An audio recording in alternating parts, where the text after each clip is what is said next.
questions and answers. Welcome to our May 5th live car shopping strategies. My name is Deshone. I'm known as Deshone the Auto Advisor. And over the next 60 to 90 minutes, I'm going to be sharing what we call the cars from home philosophy, the way you can shop, get bids, make your car buying simple, empower yourself, and guarantee that you did not leave any money on the table. We're going to talk about a lot of things you may not be familiar with. We're going to talk about things you have not heard before. We're going to tear back some mindsets that the car business has programmed in us for their profit. And we're going to tear down those mindsets because they're costing us thousands and they're making the greediest dealers in this country thousands of dollars. And we're going to get rid of that. So this show is sponsored by my new digital book. It's called Cars from Home, 7 Steps to Saving Time, Money, and Avoiding Dealerships. So I wrote that book to give you everything I know, everything I learned at Mercedes-Benz, at General Motors, running my own brokerage, and the hundreds of people, thousands now, that we've helped since 2021 to empower themselves in their car purchases. So part of my welcome offer to you is it's normally $97. You can get it for $24. That's my welcome offer for 30 minutes, anytime during the broadcast. As we go, you can get yours in my TikTok bio, in my Instagram bio, the YouTube comments, and the Facebook comments. It's a 75% off discount as part of my welcome offer for those of you who take action. And you'll have everything we teach here for the rest of your life. And you'll be able to move the same way you're going to hear me move and the way a lot of people I'm going to show you guys are moving. So no questions off limits. Feel free to start typing your questions. We are live on Instagram, TikTok. Hang on. I got Instagram up here. My man Dolan is moderating, so we're going to try to pull in every single one of your questions. Again, this is our May 5th live. We are live. It is Monday, so let's get to the questions. Okay, we got some coming in already on TikTok, Dolan. I see it is what it is. I'm just going to pull that one. I need to do one on shady mechanic shops. You should. If that's your area of expertise, the public needs to know from someone who's an insider what is going on in mechanic shops. I'm sure they get a lot of value. If you guys want, it is what it is to launch a channel teaching people how to avoid shady mechanic sites, type ones in the chat so he can know that he should go ahead and do that. Or she. I can't see if you're a man or woman. But let's get some questions going. Yasoy Tommy, I see you on TikTok.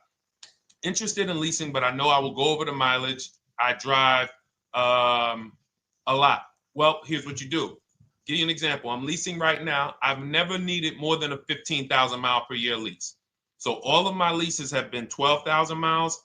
I've never needed more than a 15,000 mile per year lease. Now, sometimes, that was because my family worked a little further from where we lived. We got a 15,000 mile per year lease, but most of the time I'm getting 12 because that's what I need. That's what I use. Now I'm paying $499 a month for this $55,000 Infinity truck. I got a 1% lease on it. I got my bids, the way we teach at Cars from Home. We're big on multiple offers. That's the only way you're going to save the big money and guarantee you got all the money is to get multiple bids. We teach you how to do that. You can do it by phone too. If you want to try to do it by phone, God bless you. We do it through email. We do it through emails and templates, and that's what we do. But I'm paying $499 a month for 12,000 miles. Now, let's just say I needed 15,000 miles. I would have bumped that lease up, and instead of $499, I'd be paying probably $30 more. So call it $530. Now, let's say I'm a high mileage driver at 20,000 miles. That instead of $530, I would probably be paying $620. And there I got my 20,000 miles per year. So the key is, and this is what you'll hear, people will blame the leases for not understanding that they choose the mileage. The mileage is not selected for you unless you go into a dealer and say, hey, work me up a lease. And then they're going to choose the mileage, probably give you 10,000 miles per year, and then try to close you on that. But that's not the way we shop. We're going to shop and we're going to adjust our miles based on what we need. So if I needed 20,000 miles per year, I would probably be paying $620 instead of $499. If I needed 25,000 miles per year, I would probably be paying $680. So I'm just paying, we get what we need and we enjoy our leases. because when we buy these cars and we drive ridiculous miles, we depreciate our cars, we destroy the value, and then we still have a loan on it in a lot of cases for a vehicle that we have destroyed the value in because we put 60,000 miles on it in 3 years. So our loan is moving very slow, but our vehicle's value is dropping through the ground very fast, which is typically how we end up with $15,000, $20,000, $25,000 in negative equity. I used to see it all the time in dealerships, especially when I was in when Uber took off. When Uber took off, year later, 2 years later, 3 years later, we had tons of people coming in with Hondas, coming in with various cars that had 200,000 miles on them, but they still had 3 and 4 year loans left. And, that's just a recipe for disaster. That's a recipe for disaster. So you should not be leasing, though, if you keep your cars 8 years. Some of you familiar with the 8-year rule, you understand. Everyone should not be leasing. I want to make that clear. Some people say, Deshone, you believe everyone should be leasing? No, I don't. If you are not keeping your cars 8 years, then you should be shopping for below market leases. Don't forget those 2 words, below market leases. Because if you're paying what everyone else is paying for their leases, it's not going to make sense. Some of these strategies are not going to make sense. You need to be getting below market leases. And the way we do that is to comparison shop, get multiple offers from dealers, have them compete for our business, and then we get these leases that no one else can get. Great question. So what if I go over 20,000 miles? What do you recommend doing? You choose your mileage wisely. In my book, I have a section called Choosing Your Mileage Wisely.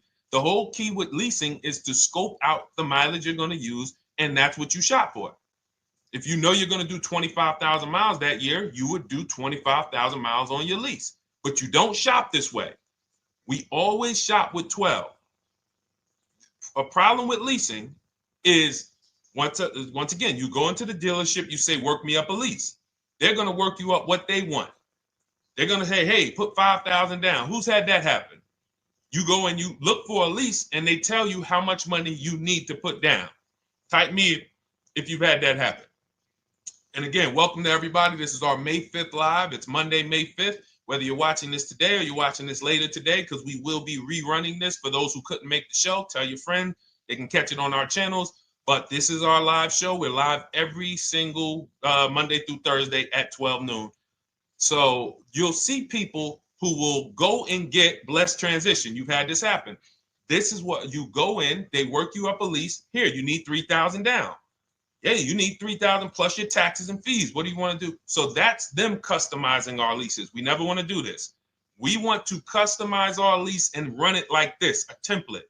All your leases you get with, ready? 12,000 miles per year. First month's payment only due at signing. That's it. 12,000 miles per year. First month's payment only due at signing. That is how you shop all of your lease offers, because this allows you to now use the 1% rule, which I didn't create. A lot of lease savvy people know about the 1% rule, where your MSRP, I'm going to just show an example of an MSRP, the price on the window sticker. Every lease is going to be brand new, guys, or either close to it. The price on the window sticker is the price we go by, the MSRP, and we're going to divide our monthly payment into the MSRP. And once we get that, the number, that's going to tell us if we got a 1% lease, if we got a 1.5% lease, if we got a 1.8% lease. And what we did was I created the 1.5% rule to know we were overpaying for leases. You don't have value when you lease something over 1.5%. But let's keep it to the point. The point is you're shopping all your leases, first month's payment due at signing, 12,000 miles per year, and then you're using the 1% to 1.5% rule to gauge the value.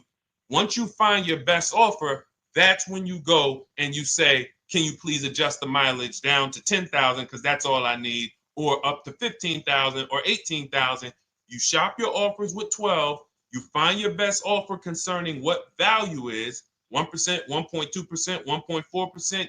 You lock that up, and then you tell them, show me what the payment will be with 20,000 miles per year or 15,000 miles per year. That's going to keep you from walking into these 80% dealers which are never going to give you a below market deal. When they drop their prices, they're never going to drop low enough to beat their competition. That's why their name of the game is them keeping you from checking their competition. And then you avoid these people, you find those deals, and then you adjust the mileage with that dealer. But choosing your mileage is very important with a lease. And that's why you should take 5 minutes, 10 minutes, tally up your lifestyle over the next 3 years, and you choose your mileage that you need. Great question. Let's go, Dolan. I'm getting married today. Congratulations to Ash on Facebook, everybody. Ash is getting married today. Congratulations. May God bless you with a healthy, lifelong marriage. Hallelujah. All right. Angel on YouTube says, can I lease for 36 months, then purchase to have a lower payment instead of buying at a higher payment? Now, what he's asking or she's asking is, I want this new car, but if I buy the new car, then I'm going to have to pay for the new car, in which case it's too unaffordable. So can I lease it first and then buy the difference at the end? Yes, you can. Let's talk about why that's not that financially wise. There are signals, guys, that tell us we are looking at vehicles that are too expensive for us. Signals. Would anyone on here take a 50-year mortgage? Anybody? Anybody? We got some smart people on here. Anybody volunteering for the 50-year mortgage, ladies and gentlemen? Anybody? Come on, somebody.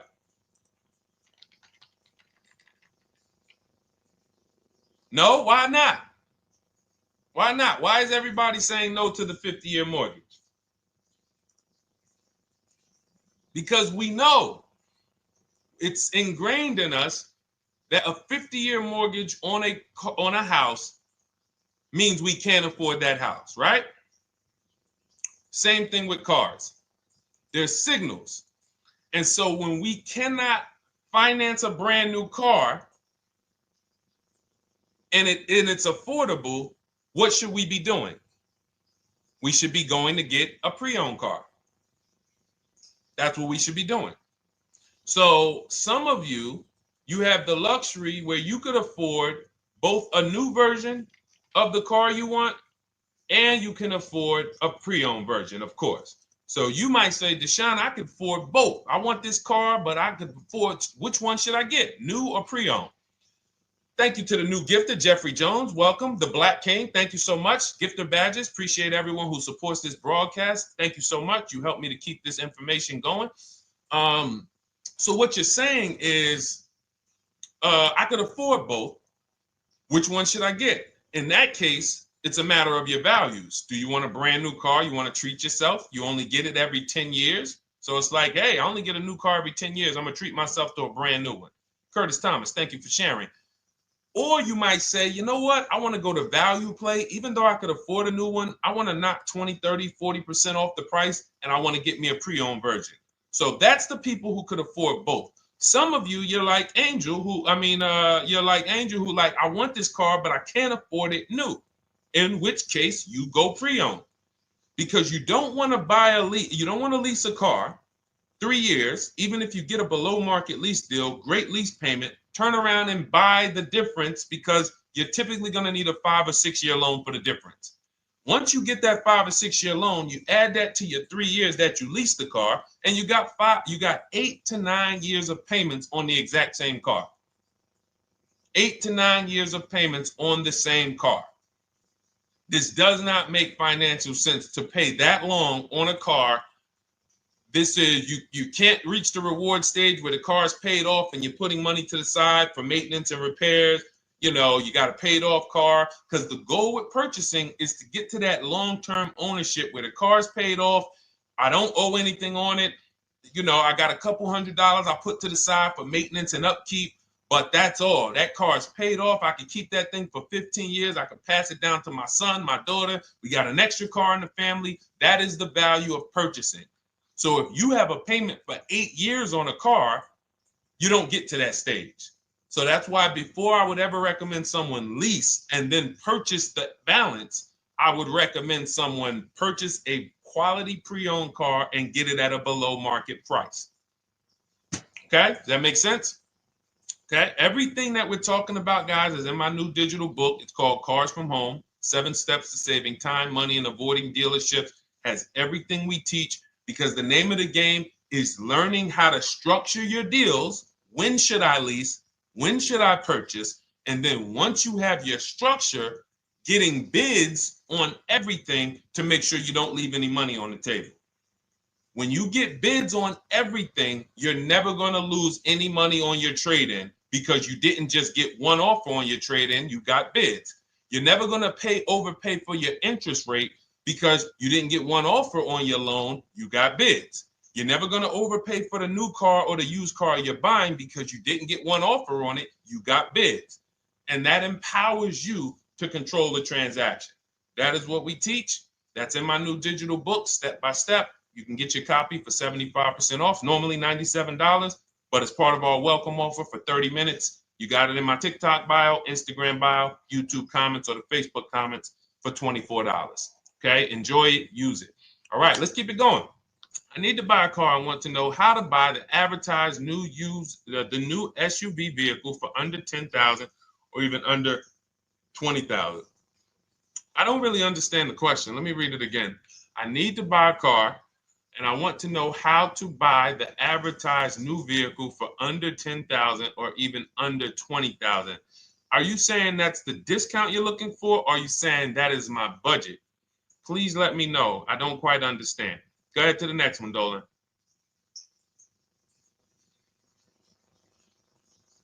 All right. If the Carfax report only has service maintenance, is it okay to purchase? Okay, so all right, this is a great question, guys. This is about used cars. Who's going to be shopping for a used car in the next year? Type the letter U. Type the letter U if you're going to be shopping for a used car in the next year. And for those who just joined, this is our Monday, May 5th, live car shopping strategies. So we are live every Monday through Thursday at 12. And for those of you who are watching the rebroadcast later in the day, you can, you'll get your questions answered. Somebody might ask a similar question, or you can join us Monday through Thursday at 12 live. Yes, so we got a lot of people who are going to be shopping for a used car. We got Buffy on Instagram, Fran Bar. Who else? A lot of people not buying? Okay. Instagram, the only people buying used cars? Okay, well, let's talk to you guys. Listen, so here's when you're looking at a used car, what you're focused on is first the service record. First the title history. What is the title history? That means, is it a salvage car? Is it a frame damage car? Is it a now, well, let's start first. Where do we find these cars? Let's start there. We're not going to lots. We're not stumbling onto people's lots. That's what they want. We do not want to go through our neighborhoods looking for used cars. Anybody who does not have a used car on a website, they're trying to take advantage of you, because that is unadvertised, that they don't want to be where the competition is. That is not the way we're going to move. And for years, it was like that. You drive past a dealership on the weekend, you see hey, oh, look, they got this nice yellow car, a nice big red car outside, and you just pull right in. That's 2005 stuff. Now, every used car, we need to be able to compare it to the whole market, which means we need to see it on a website, on a marketplace. So we're opening up, this is called my multiple marketplace strategy. We are opening up, and some of you are going to need a pen if you're going to really, or unless you're going to watch the rebroadcast, because I'm running stuff past you that, you're trying to buy a $30,000, $50,000, $100,000 car. We're not talking about how you're going to get a couple things from Amazon and, set up a little home studio for $2,000. We're talking about the second most expensive purchase most of you are going to make. So it's understand that you're going to need to focus in order to get the most out of what we're talking about. So we're going to go to the marketplaces. The marketplaces are Carvana. They sell their own inventory. CarMax, they sell their own used car inventory. Driveway, they sell their own used car inventory. We're going to go to now dealerships. AutoNation, they sell other people's, they sell their own. They buy and they relist it on their website. But then you have Car Gurus, you have Carfax, you have Kelly's Blue Book, no, not Kelly's Blue Book. You have Auto Trader, Car Gurus. So we're going to all these marketplaces, we open them right up in one tab. So now what we're doing is we're putting in our criteria, and what we want to do, we want to go 100 miles out. Even if you're not willing to drive 100 miles out, you want to see what the whole market looks like within 100 miles. So now, if you know what you can afford, then you can put in your price criteria. I have a tool that I created. It's called the Perfect Budget Calculator. Some people who have my book, you've used it, where you put in your down payment preferred, you put in your interest rate, you put in any equity from your old car, and it tells you, because what you tend to miss is the fees. That's what you tend to miss. So if you're not using this calculator that we created, you want to add another $2,000 or so, because you got to factor in the fees in that budget. Some of you go out and say, man, I think I could afford $30,000. Then when you find your car, they bump you up to $33,000 because you didn't factor in the taxes and fees. So this calculator does it for you in my book, and everything we use the Perfect Budget Calculator. But if you're not using it, just estimate another, a little higher. Now you put all of that into the marketplaces. Now you're looking for what the inventory is. Now, here's the reason why you must open up all these marketplaces. First reason, they have different cars on them. Carvana and CarMax has different cars than Car Gurus, Cars.com, Auto Trader. There's different cars on them.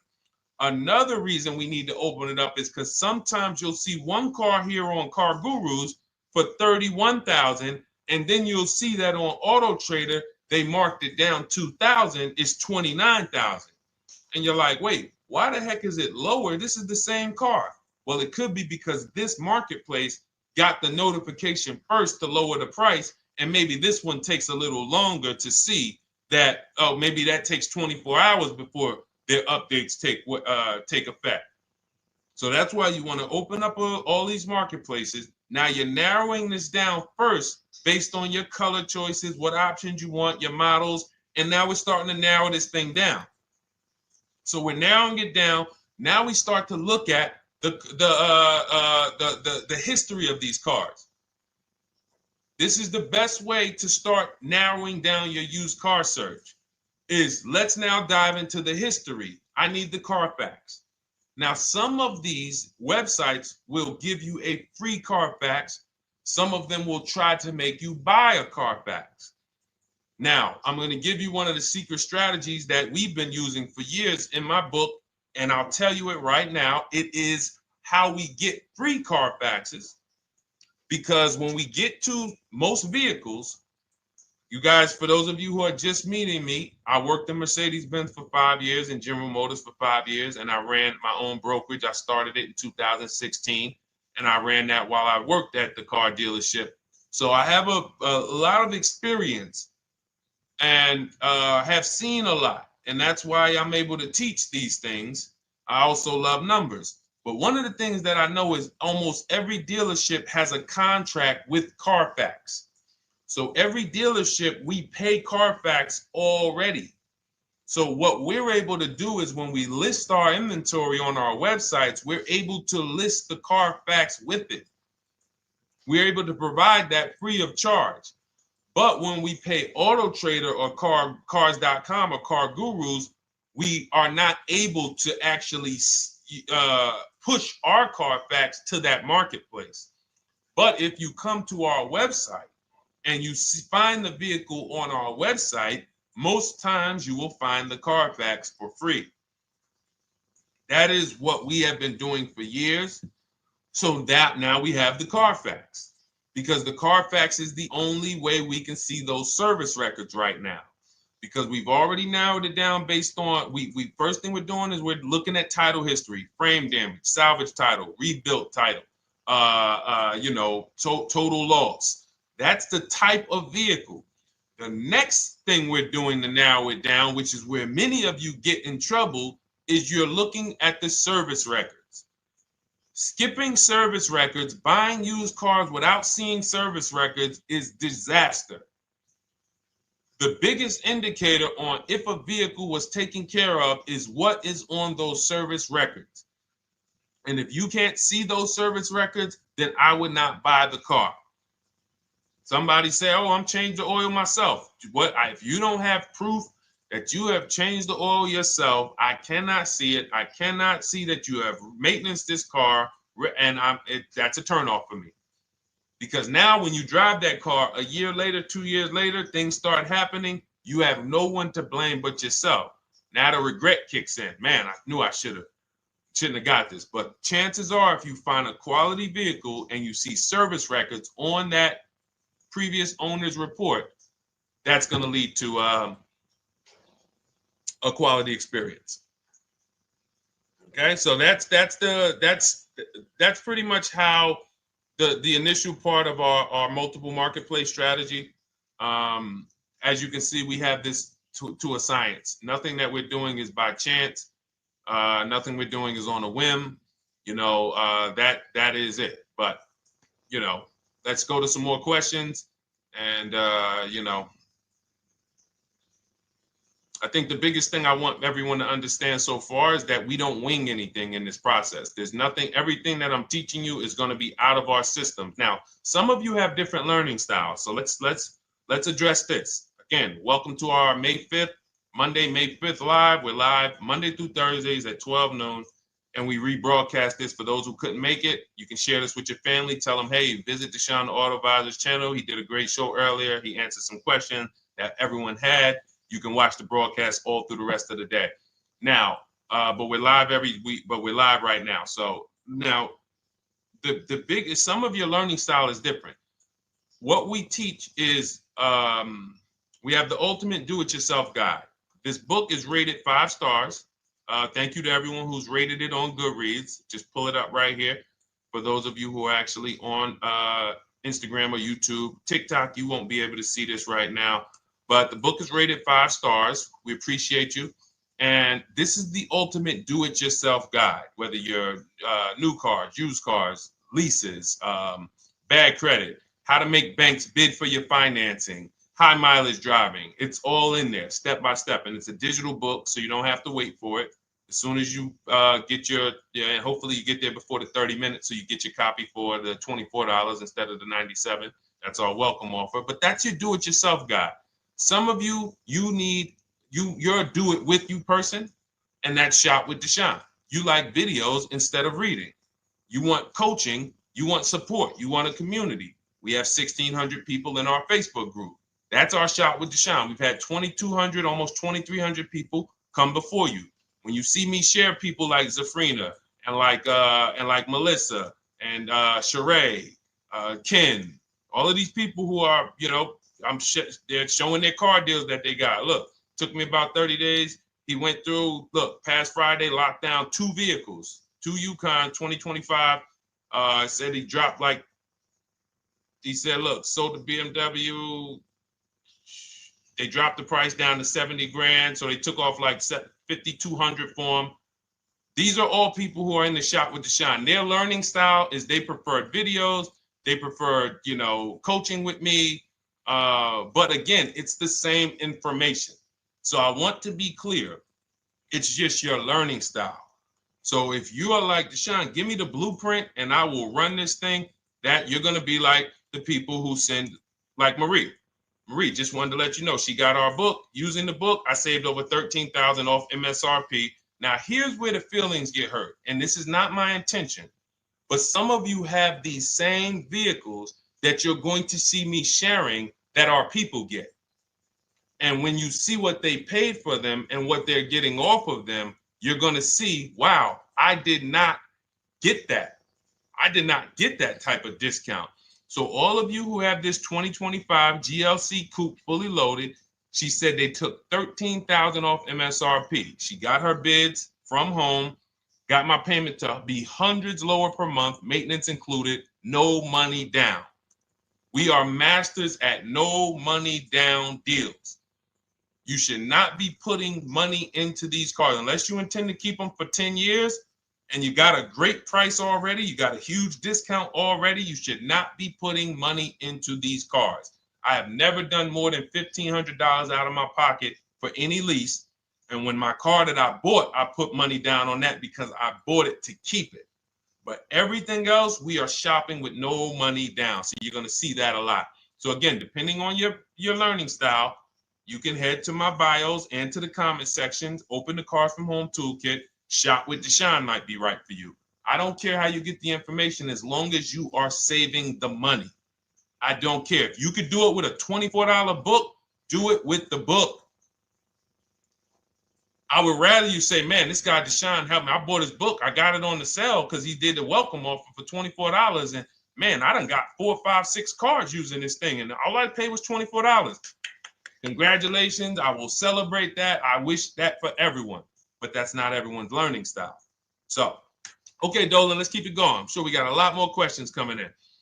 Molly from Facebook, great to see you. Needed to be here. Well, I'm glad. I just ordered a new vehicle last week, expected to arrive in 3 months. I need a breakdown of how to get out if the options they want, get out of the options they want to the MSRP. Well, first of all, what you want to do is you want to get bids now.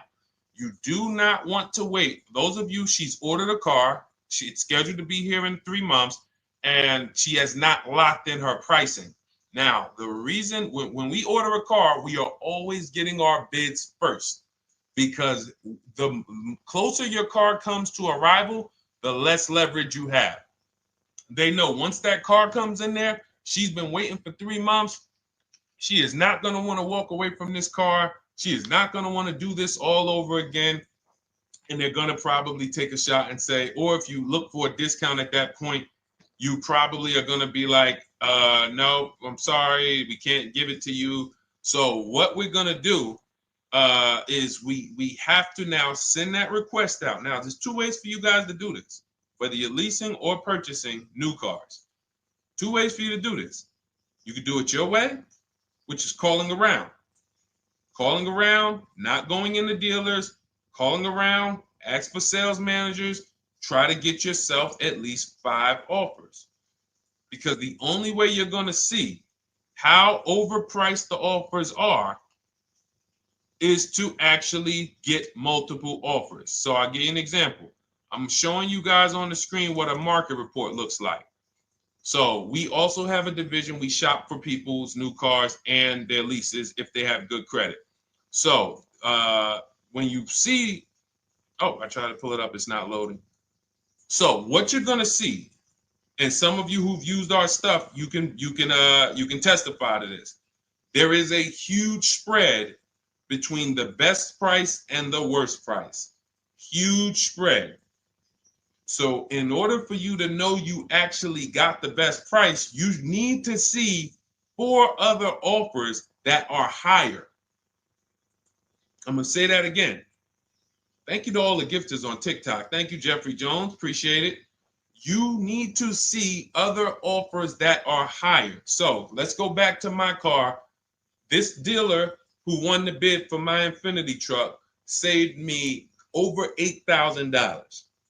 Now, he said to me when I was making the deal with him, he said he knew that I was not going to find a better offer because he had used a special coupon he had to apply towards the deal. He needed the deal that month, and that's why he won the bid. So he's able to take off $8,000. If I was purchasing, I would have got $8,000 off the price. But I leased it, so my lease payment was $499 a month with $1,270 down total. And $1,270, $499 of that was my first payment. So every other offer that I got, $560, $605, $640, $700, $750. That's how you know you did it right. If you don't have a bunch of the 80%, we call them. This is the 80%. Some of you have heard me say we don't negotiate with dealers with fake fees. It's a losing battle because even when they take off all the fees, they're still super high. I'm going back and forth by email.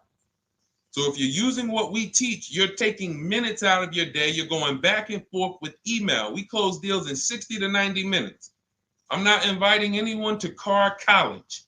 60 to 90 minutes of emails back and forth. Next thing you know, we're closing a deal. But you're going to see, even after back and forth and telling the dealers through email, you can do it by phone. Hey, I'm shopping other dealers. Please make me your best offer. I have all the templates written. So when you're using our stuff, you don't even have to wonder what you're going to say. You just copy and paste our template. But even after that, you're going to see, wait, these people are still giving me super high prices, even though I told them I'm shopping, even though I told them I'm serious, I could buy the car right now, even though I gave them every single thing I need to give them to get an offer, they're still $150 a month higher than my best offer. That's going to prove to you that they are the 80%. They are not coming down. When they say this is our best deal to their customers walking inside, they're not lying. It is their best deal. It is not the best deal. It is their best deal. Their competition's best deal will blow their best deal away. And the only way you do that is by getting bids. So that's what you need to do, Molly. Take exactly what you're looking for. If you want to call around, call some sales managers and say, hey, listen, this is what I'm looking for. I put in an order, but I'm not dead set on the price yet. Haven't really gotten, I want someone to lock in a price for me. And hopefully you're purchasing, because if you're leasing, it's tough, because once that lease comes in, you do not know what the lease program is going to be. So if the lease program is bad, then you could find yourself jammed up. Now, here's what we try to do to prevent that. It's not always possible. Here's what we try to do. Once you have found the best dealer who's won the bid, now what you're going to do is say, based on this price that you're selling me the car for, can you give me a lease estimate now? So let's say I'm ordering this Infiniti. I shop around, I find a dealer who says, all right, Deshone, I'll place the order. I'll take $6,000 off list price for you if you do the business with me. Perfect. Can you give me a lease quote based on that now? I know this is not the vehicle. My vehicle's coming, but can I get some type of an estimate of what it would be? And then I look at that, and if it's affordable, now I place my order. But I'm not placing an order for a lease blind, not knowing what my payment's going to be when that car gets here. Okay? Does that make sense? I know I may be typing, this is heavy. That's why I told you guys, when you're here with us in car buying, below market car buying strategies, this is like short 60 to 90 minute master classes. This is not lives where I'm showing you how to make macaroni and cheese and turkey and like, okay, yeah, you got your music playing in the background. Hey, listen, all right, what I need? Oh, hand me the Sazon. No, you could do multiple things. This is heavy finance talk for 60 to 90 minutes, and it will change your life. And I just saw my girl, Lisa. Lisa, good to see you. Lisa's been, she's been learning from us and rocking with Cars from Home. Let me see. I'm glad you clarified, even if no money down on the lease, you still really have to give them the first month's amount. Yes, I don't know what I'm going to do yet, buy or lease. No matter, I'm learning lots and sharing with my peeps. Thank you, Lisa. Thank you. Now, technically, you don't have to give them the first month's payment either. What I do is our templates all involve shopping, first month payment due at signing. But if I wanted to, so let's say, for example, on this $499 a month lease I got on the Infiniti, and I'll actually will add this because I'm glad you said that. The lease that's your first month's payment, so it's not considered money down. It's considered your first month's payment because you're leasing, you're paying 36 months or 39 months. We don't do 4-year leases. We don't even do 3.5-year leases in most cases. We're not doing it. It's 36 months, 39 months, and if they have a really, really good program for 2 years, they will tell us about it. But we shop for 36 months. But you can tell that if I wanted to tell them, you know what, I want to do a straight sign and drive, I don't even want to give you the $499 for the first payment, which means you're asking them to pay the first payment, then it would have just been $500 going back into the cap cost, which would raise the payment probably with interest and taxes, maybe 15, 17 bucks, something like that. So if I truly wanted to bring nothing to the table, I can just have them to, cap the first month's payment. You can do that. You can do that. So you can ask any questions. I know you're in our Facebook group, and so you let us know. But the 8-year rule is your basis for leasing versus buying. The 8-year rule, when you guys open up my book, you'll hear me talk about this. I'm going to make a whole lot more videos about the 8-year rule because it is the parameters for how to know whether to lease or buy. It takes into account how drastic cars depreciate. They lose value like crazy. All the losses are in the first 5 to 7 years, and you don't win until you've kept the car at least 8 years, compared to someone who's getting a below market lease. So let's take an example. You look at somebody like, look, Brian. Brian got my book. Just finalized my first ever lease using your system. 2025 HRV Sport all-wheel drive, $30,000, $505 MSRP. So this is a $31,000 vehicle almost, and he got it for $395 a month, which is a 1.2% lease, no money down. Now, his initial quote from this dealer was $434. This is the winning dealer. But in my book and in our systems, we have a counter offer calculator where we put all the offers we get into the calculator, and then it calculates the best offer and it tells us what to counter. So his initial quote was $434. He countered with the calculator and ended up closing his deal at $395. So these are the people that, for all of you who you're like, wow, are there any cars out there with a $300 payment anymore? Well, if you're buying a car, you are buying it at a $300 payment. You could only spend, who knows, every $5,000 on a vehicle is about how much per month? Every $5,000. When you're looking at a car, every $5,000 on a 5-year loan, which is what you should be defaulting to, is about how much per month. Thank you, Nikki. Nikki got a #1 gifter badge. And I don't really know what all of that stuff means, but I definitely appreciate it. The Black King, thank you so much. I just know it means you guys support the show. So I appreciate it. So who knows? Every Nucci Graham is and I wanna Nucci Graham will address you next, because as soon as you get your book, on the thank you page it says, "Thank you for your purchase. Click below to open your book." So we'll address that shortly. But okay, thank you, Lisa. Yes, every $5,000, and Nikki, $100. So this keeps you in the safe zone. When you are looking for how much loan I'm going to take, you are looking and saying, every $5,000 is going to cost me roughly $100 per month. So if I want to spend $400, then my loan needs to be about $20,000, which means I'm looking at this car. If I'm going to buy it for $23,000 plus fees, and I want to be at $400, I'm going to have to come up with some more money down, because I need to get my payment here. I need a $20,000 loan. I'm not going to go in looking at a $20,000 car and thinking, man, can they get me to $250 a month on this? No money down, because the math doesn't make sense. Because the only way they can get you to that is to put you in a 7 or 8 or 9 year loan, which is a horrible deal. And they've done it to a lot of people, because you go in and you just say, get me to this monthly payment. And they're like, well, you didn't say how long. You come in later, hey, man, my loan is, I remember, man, a guy called me, and this is, unfortunately, people are not trained to look at how long their loan is.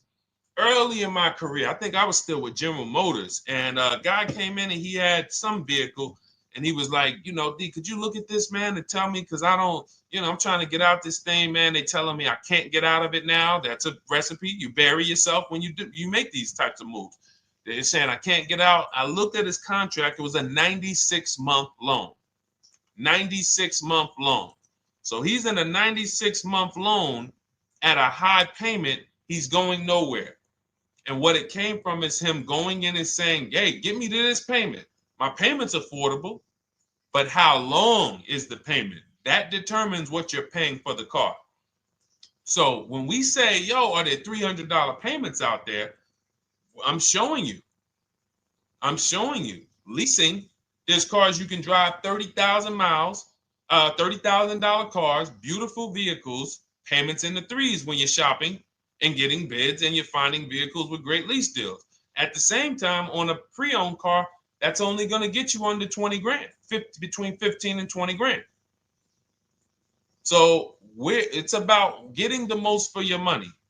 And getting the most for your money, you must take into account the 8-year rule. If I'm not keeping a car 8 years, I should be shopping for a below market lease. I'm not tying up any of my money in this car because I'm not keeping it long enough to have all of that money benefit me. Does that make sense? Type ones if that makes sense. Type dollar signs if that makes sense, because this is about money. If I'm not keeping the car 8 years, then all the money I'm going to tie up in the car to pay for it, to pay off the loan, to do the maintenance, to change the tires, to change the brakes, to change the oil, to change the brake fluid, the transmission, all of the money I'm putting in that car, just normal maintenance. I didn't say anything broke. Normal maintenance over 7 years. I'm not going to keep the car long enough to have that make sense. Whereas had I leased, I'm just below market leases. I'm just literally paying cents on the dollar, changing my oil. Most of the times I'm out the car before I need brakes, unless some of you are driving 15,000 mile a year leases, and then sometimes you will replace the brake, but it still does not compare to the cost of purchasing. And, you know, throughout the show, I'm going to show a lot more lease deals and a lot more discounts. But the reason why I show you guys the lease deals is because the money doesn't lie. Unless you're just hell bent on paying more, the money does not lie.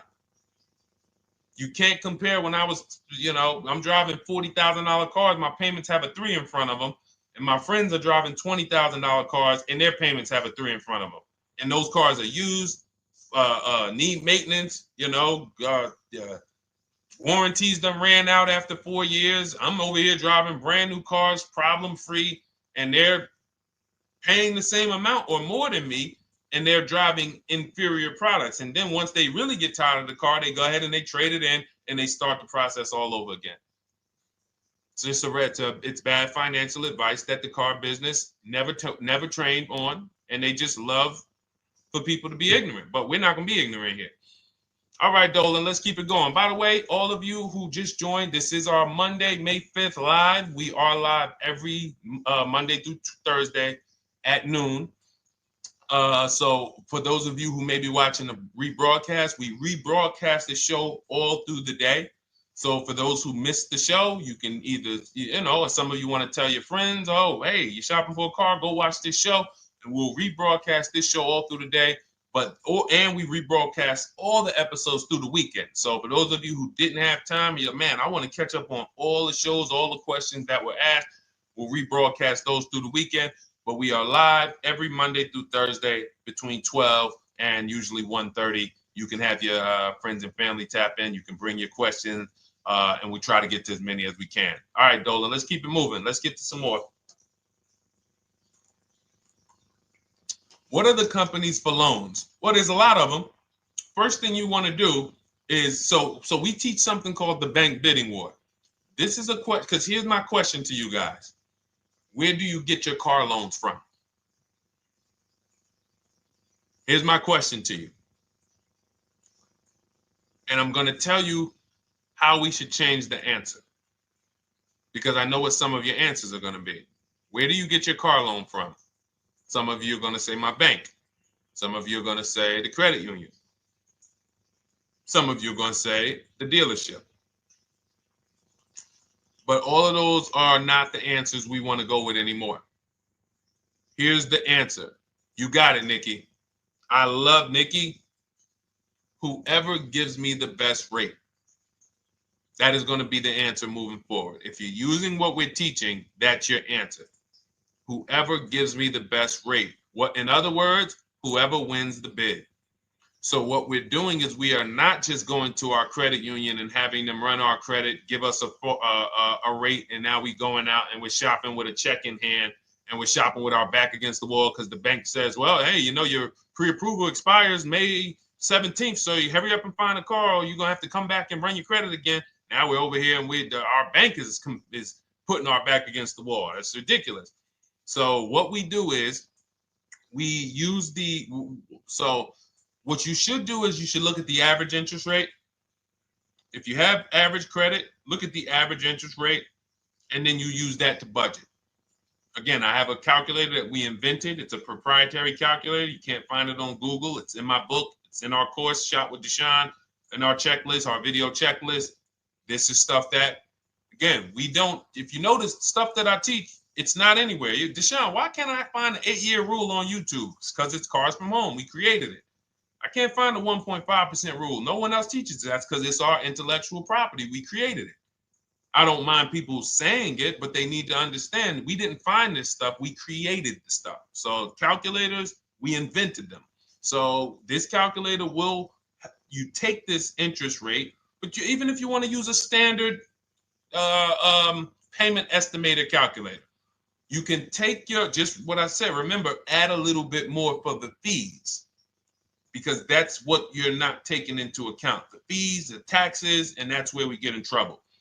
My calculator, our perfect budget calculator, does that for you. So now you want to look at the average interest rate. Type in average rates for cars. Use that for your budget, just so you can know about how much car I can go and get. So between what I told you about the 5,000 being $100 a month, and that last part about, adding a little bit more and using the average interest rate, you should have a good gauge on a range of car to go and shop for. Now, once you now shop your market, whether you're shopping new or whether you're shopping pre-owned, once you find no one's touched your credit till now. No one has touched your credit with a hard pull, especially not. We do not, in order for this to work, like what Nikki is saying, where you're only giving your business to the bank or credit union that gives you the lowest APR. In order for this to work and for you to be able to shop freely, no pressure, you need to make sure you don't let anyone run your credit with a hard pull before you find your best deal on a car. Soft credit pulls, estimates of budgeting, the way I just said. Now, you go out, you find your car, whether it takes you a week or a month or 3 months. Bang, I found my car now. You lock the car up, put it under contract, you leave your deposit. You never, ever. How soon when you get a car does the dealership want you to take it? I like asking questions like this because we can prove how predictable most of the car business is. How soon after you purchase a car does the dealership want you to take it? Thank you, Janae. Immediately. Now, the reason for that is, there's various reasons. There's various reasons. Right then and there, Molly, yes. But what I want you guys to focus on is what you lose by taking it right then and there. You lose the ability to shop the interest rates. And shopping the interest rates is very important because you'll always wonder, could I have gotten a better rate? So what you do is you lock the car up, you let them know, hey, I'm going to go home, just give me my, let me get my paperwork so I know exactly how much I need to tell my bank. And here's the key, if you guys can beat what my bank or credit union gets says, then I'll give you the loan. See, some people think that I teach don't let the dealerships compete. I never teach that. What I teach is don't let the dealerships be your first offer ever. They are always your last offer, and they're competing against other offers that you got. So now you're going home, your car is waiting, you're going to see what your bank, your credit union can do, and then you go online. You can go right online. Auto loans online, auto financing online. Let all of these banks and credit unions access your credit now with the hard pull, because there is an article that Experian did, and you can find it on almost any credit bureau, wrote an article on rate shopping. They allow you to have multiple lenders compete for your business within a small period of time. They say the window is 14 to 45 days. So if the window is 14 to 45 days, how quick do y'all think I want you to do it? If the window says, because that's a big window, as long as you shop within that window, at the end, those multiple inquiries will have the same weight on your score as one inquiry, because it looks as if you were shopping and you were doing your due diligence. Thank you, Greg, Sheila, with these gifter badges. I don't know. It's like a nice. I appreciate it, Glendale. Thank you. So with these, when these banks are competing, what you're trying to do is say, everyone here on my end, we call this the bank bidding war. This is round two. Round two is you are bringing your car home. I'm sorry, you are at home. You're going online. You're calling your bank. You're calling your credit union. If you have one, you're going online. This will take you literally one day, not even. This maybe take you an hour. Because if they say that the window to shop is between 14 and 45 days, I want you to do it in 24 hours. We want all the competition in 24 hours. Because that guarantees we are way within the window. They're going to look and see, wow, this person bought a car. They had multiple lenders competing in a small period of time. They're not out here just letting people run their credit over, every week. Some new banks running their credit. So now you call the dealership afterwards. You say, hey, the best offer I got was from such and such credit union or such and such bank.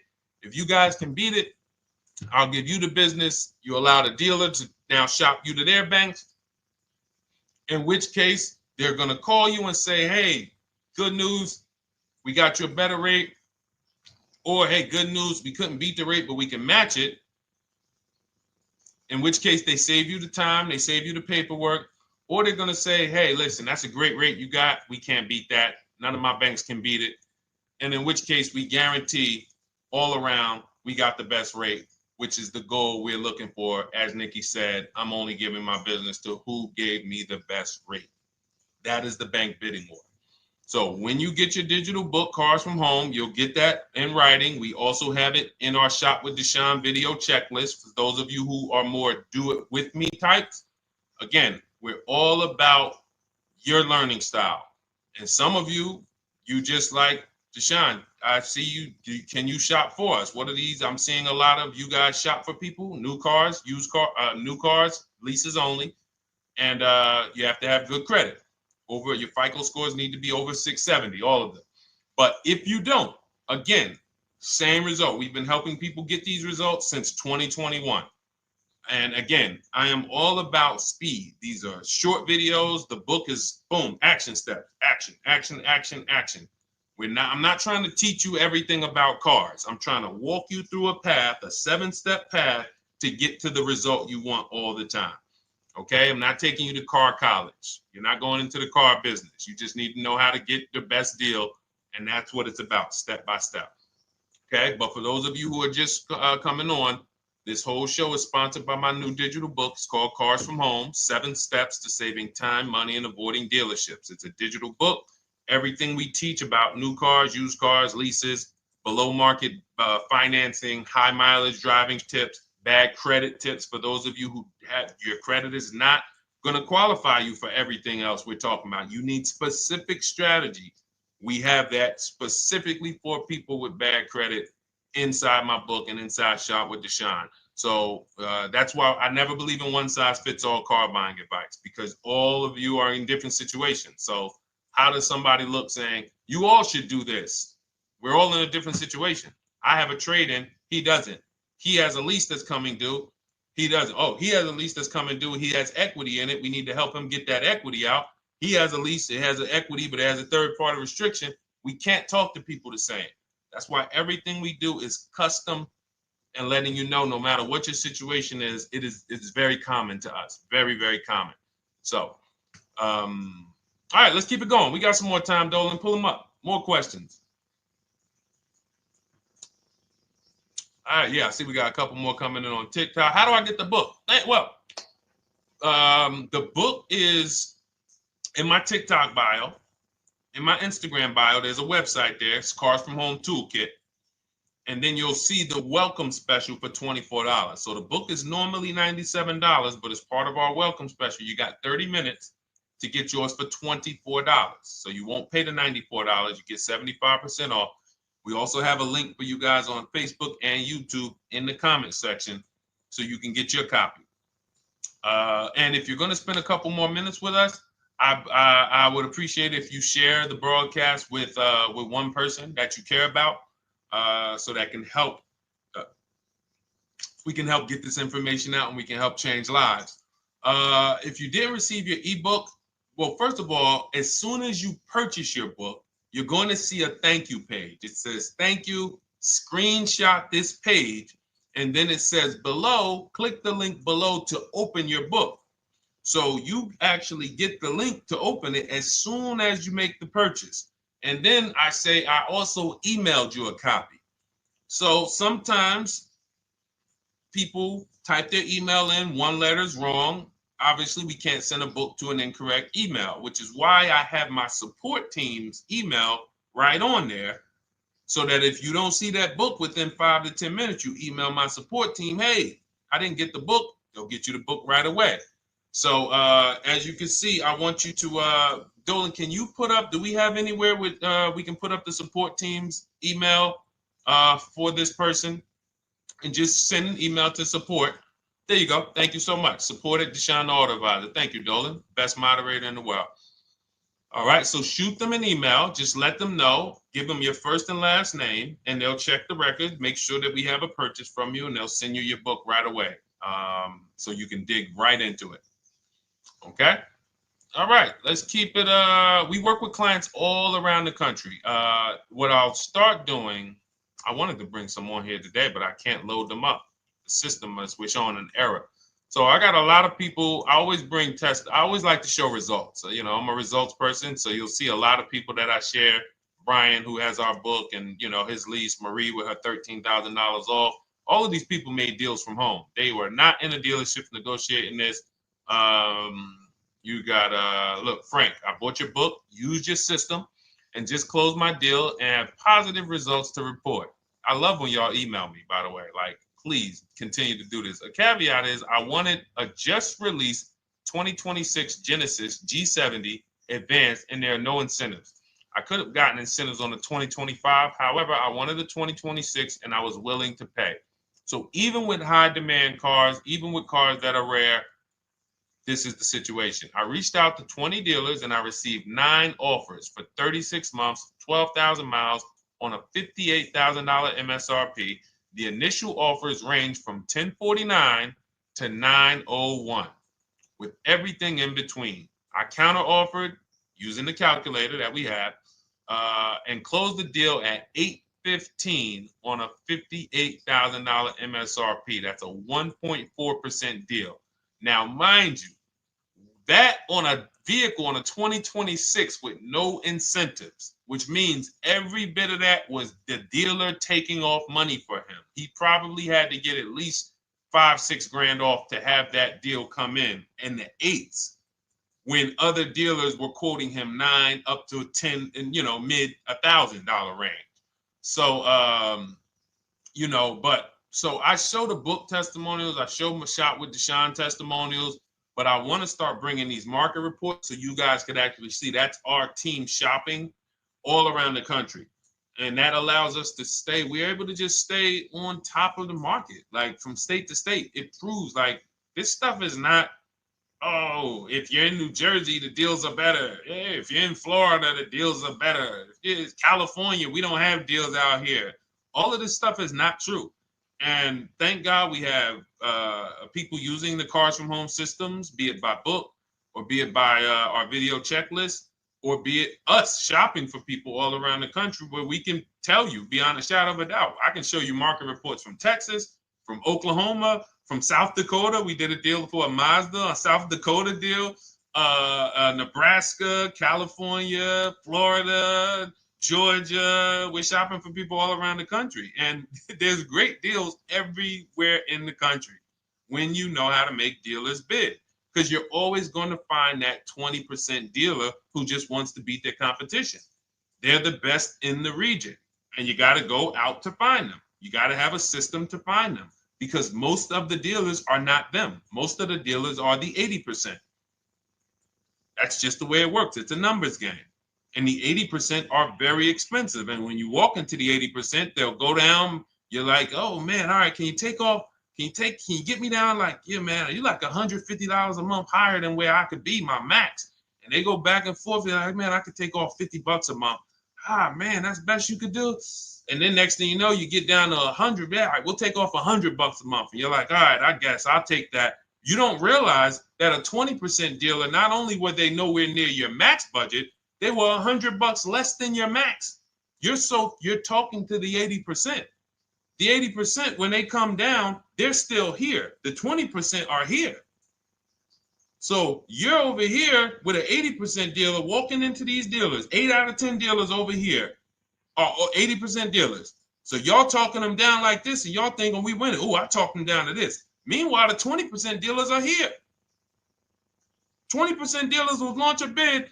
We gotta cut. Oh man, if this thing wasn't broken, tomorrow's show, I'm gonna bring on a lot more market reports. We got dealers who come right out. We getting offers 700, 790, 820. Dealer come right out 650.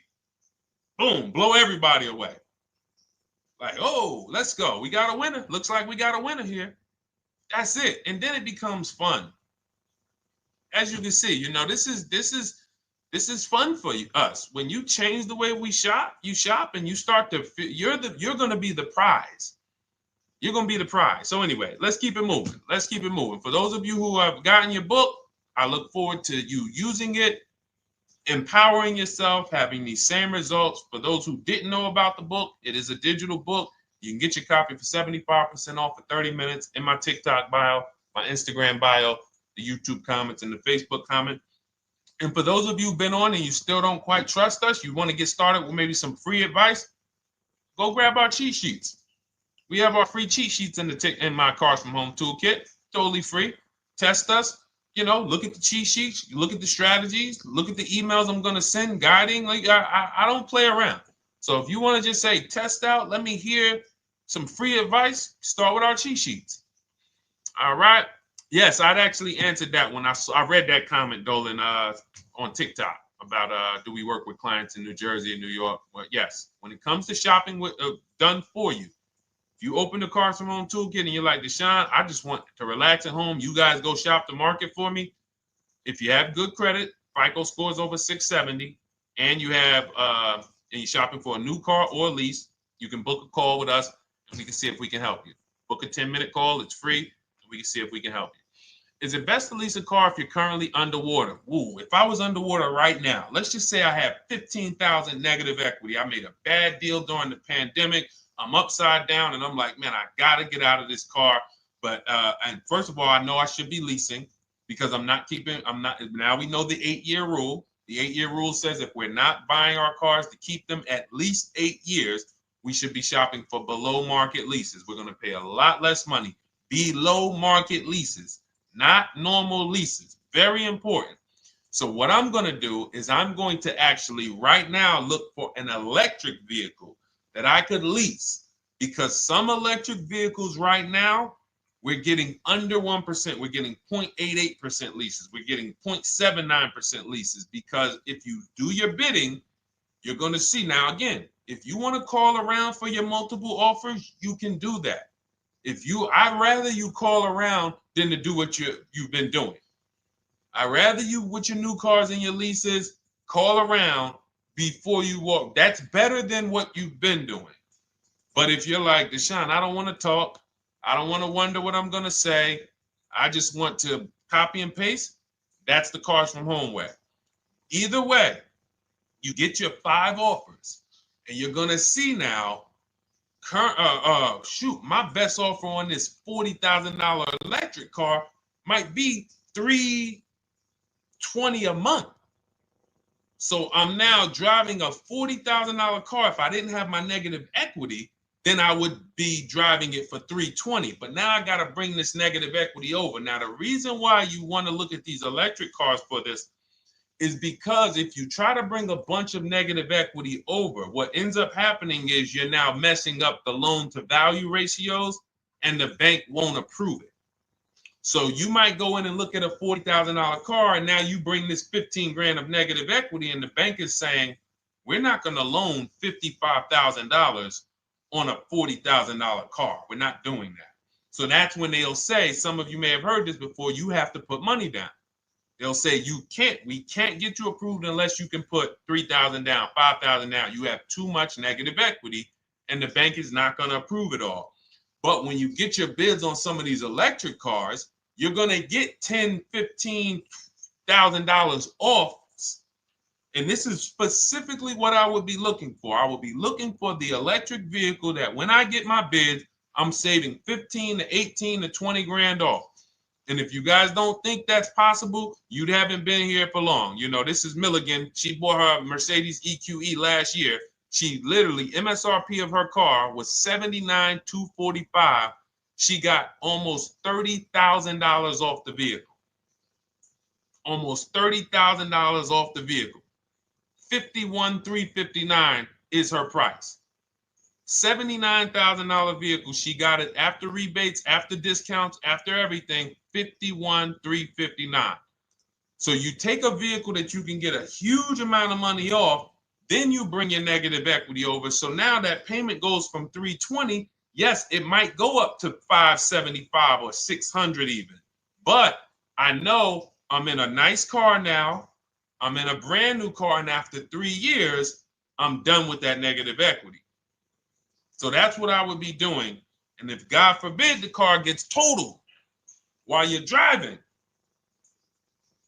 you're out of the negative equity in a lease. So if I rolled that negative equity, 15 grand over to this car, now I'm driving it. Boom. All right, I got this electric car. I'm out of the negative equity. I got a good value. I'm in a $40,000 car. My payment is affordable. Now I'm driving. Oh, shoot, car gets totaled. I'm out. I can go get me another car now. I can go and get the same exact car, but I can get it for $320 now. So, you know, that actually is the reason why people commit insurance fraud and total their cars or get them stolen intentionally. But no, that's just something to keep in mind. Something to keep in mind. Because most of you, when you start leasing, you're going to see that was my reason for negative equity. That was my reason I kept having negative equity, is because I wasn't leasing. And that was the reason I was paying more money for cars than I should have, because I wasn't leasing. And again, the key is getting below market leases. You walk into a dealership and say, work me up a lease, you're not going to have these payments that, you know, we're talking about here. It has to be below market leases. That comes through multiple offers. Only way. All right, let's keep it going. A lot more questions. No gap then.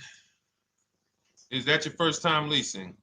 Well, no, we'll get to that. I see it's a little conversation happening on TikTok over here. By the way, everyone, this is our Monday, May 5th live. We're live Monday through Thursday. Tell your friends, please. I would love for those of you who are going to keep joining us to see some friends tomorrow, family members tomorrow, co-workers. When you are at work, when you're talking to people, if they say they're car shopping, I would love for you to invite them to our live shows Monday through Thursday at 12. And if they couldn't make the show, we will rebroadcast each episode for the rest of the day. So after today, after we end the show, if you guys want to refresh on some things or you want to whatever, you want to send people, we will rebroadcast this episode for the rest of the day. And then on the weekends, we put together a weekly compilation. We broadcast them all just for the people who couldn't make the live shows. But every Monday through Thursday, we are here. And yes, happy Cinco de Mayo to you too, Nikki, and to everyone who celebrates. All right, what do you think about waiting till December month, mid-month to buy a vehicle? I do not. Dealers need cars to sell before that. It's a myth. All right, we're going to dispel a myth, okay? When have we been taught that the best time to buy a car is? Thank you to everyone running up the likes on TikTok. We're at 3,400 likes. Every time you hear something you like, you double tap the screen. That makes a big difference. It sends a message to TikTok that we're doing something good over here. Okay, end of the month. Yes, sweet now. End of the month. So we're gonna peel, like I told you guys when we started the broadcast, right? We are gonna, yes, Molly, last day of the month, right? So this is what we have been taught. Last day of the month, come on in. That's where your deals are, right? Let's look at this logically. As a former car salesperson, the times where where I saw the dealer or myself being the most desperate was the times where we did not have a lot of customers. Sometimes you look up, it's the 10th of the month. They call us into a sales meeting. They say, hey, guys, we got to sell 200 new cars this month. We are only at 40. We are way behind. We are tracking way behind. Call anyone you know who's a real customer. We are entertaining every reasonable offer. Now, you've been taught there's a group of people that we know are coming at the end of the month. There's a group of people that we know that last weekend they're going to rush. But there's no desperation there from us because we know they're coming. So we look and say, I'm much more desperate at various times throughout the month than I will be at the end of the month. Because think about it. Every time you go into the dealership at the end of the month, is it dead or busy? You go into the dealership most of the time at the end of the month, is it dead or busy?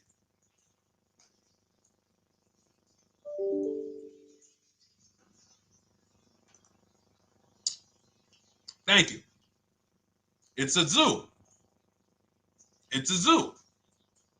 Customers everywhere. That means all the car salesmen are not worried about making a deal.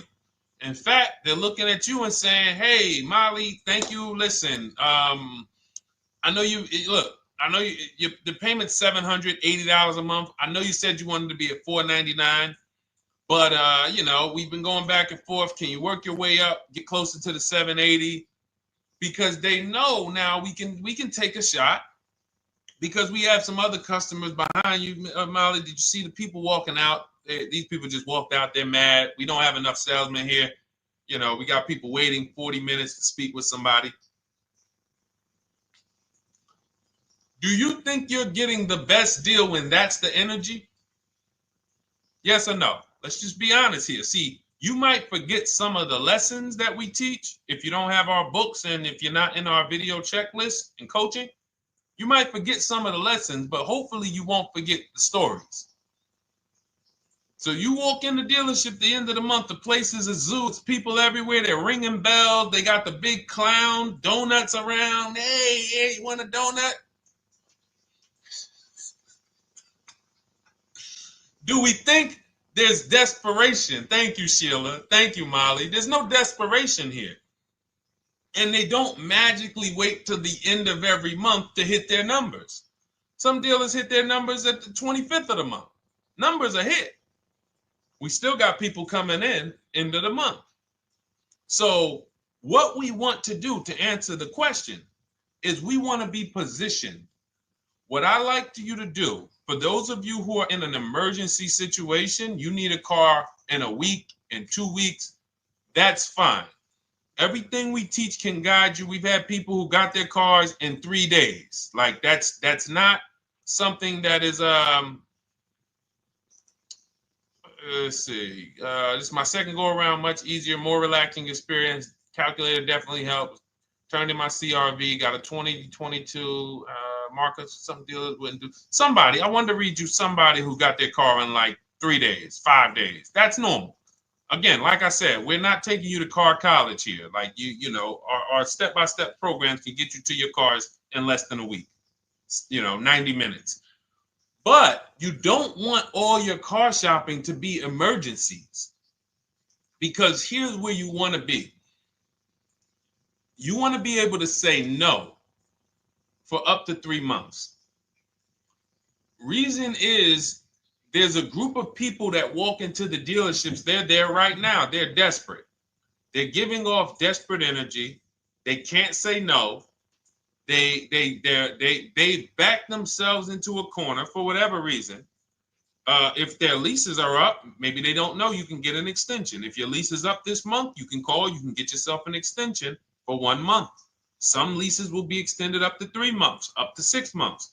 Those of you who have cars and you're like, Deshone, I'm shopping for a new car, but I don't need it. I just, my car still got some life to it, but, I want to look for something new. This is a position of power to be in. This is where you want to be. You want to be able to say to yourself, all right, let me look at the offers this month in May. All right, I'm going to follow up next month because the offers change. The used car market changes. The lease prices change. The dealer desperation, it changes. I'm not letting tariffs push me into doing something and making a bad deal. I'm not doing it. I'm not worried about tariffs coming, because there's going to be deals no matter what. If the prices of the new cars go up, what happens to the prices of our used cars that we're going to be selling? See, that's how we really won during COVID. Some people who've been with me since 2021, that's how we were winning. My man John Shaw, he was one of the first people. David Isaacs came in, got his BMW. Yes, the lease prices were slightly higher back then. We were still getting under 1.5. We were still getting 1.4. John got a 1.2 on a Jeep Wrangler, but we were selling our old cars for 8, 10, 12 grand more than they would be worth today. So even if the new car market goes up, we know how to maximize the prices of the cars we're getting rid of, and we're going to offset it. So we want to position ourselves to be able to say no. That is the strength. That's the leverage where we can say, you know what? All right, I'm going to follow up next month. Now we're telling the dealers right up front, hey, call me. I'm good between now and June 18th. I'm good between now and July 20th. So now what those dealers say is, okay, this is a serious customer. By the way, we have all this in templates. In my book, you fill out the template, you fill in, here's the day you can buy a car. This is your deadline. When we blast it out, these are things you can call dealers and you can tell them, hey, I'm good between now and anytime before the summer. Call me if you get a black one with the red seats and this package in it. If you want to call around, you want to do it that way, you could do that. But what you're letting them know is, call me when you want to make a deal. I can make a deal today. Let me see the numbers today. Great. All right.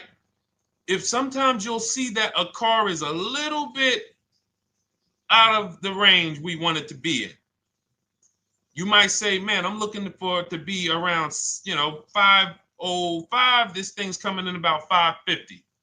Okay, maybe I'll check next month, see if the program gets better.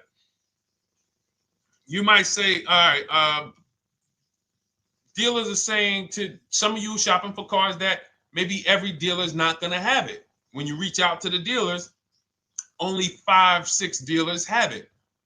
But they say, hey, I got something coming in May. I got something coming end of May, June. Is that good for you? See, they're desperate customers. They can't say yes to that because they back themselves into a corner. But you guys now operating with a 90-day shopping cycle. If a deal comes today, I'm jumping on it. But if you got something coming next month, I'm jumping on that. Call me when you're desperate. Call me when y'all have that meeting. Hey guys, we're way behind. Listen, we need a deal. I'll take any deal right now. Hey, is that person that Sheila McCauley, you know, that last month, her number, we couldn't make that deal last month. Did she get a call yet? Hey Sheila, did you get a call yet? No, I'm still waiting. Okay, great. We can get to your number now. Perfect. Thank you. Positioned. So we want you to be positioned when you use what we teach, whether it's the Cars from Home digital book, whether it's the Shop with Deshone. For those of you who are like, Deshone, let's do this together. I want the checklist videos. I want coaching. I want to be able to pop into the Facebook group, ask around. We can't give you that for $24. No author can give you the support. I got tons of books. Dare to Be a Man, In His Steps, Tony Robbins' book. None of these authors can give me support for the price I paid for their book. That just can't happen. But some of you are like, you know what? This is a big investment. I want to make sure I have access to, you know, systems for life. That's the Shop with Deshone done for you video checklist. And then you got coaching direct with me in our Zoom calls every first and third Wednesday. Twice a month we do. And then we got our private Facebook group with 1,600 people. And then some of them are sharp as me. I'm telling you, let's look at, you know, y'all know I brag about Rosalie. If you like Rosalie, if girl got 4 cars in within a year, you know. Her first car was the Infinity. She got her Infinity truck. And I was sharing her a lot last year when she got her Infinity QX60, but she recently shared that she got 3 vehicles. And hold on, where is she at? I just had her up. So this is the people that's in the group. Like, look, 3 vehicles. Big shout out to Deshone the Auto Advisor for making these incredible deals happen. 3 new leases for my sons with only first month's payment down. She got a Nissan Rogue, almost $37,000 vehicle, $399 a month, no money down.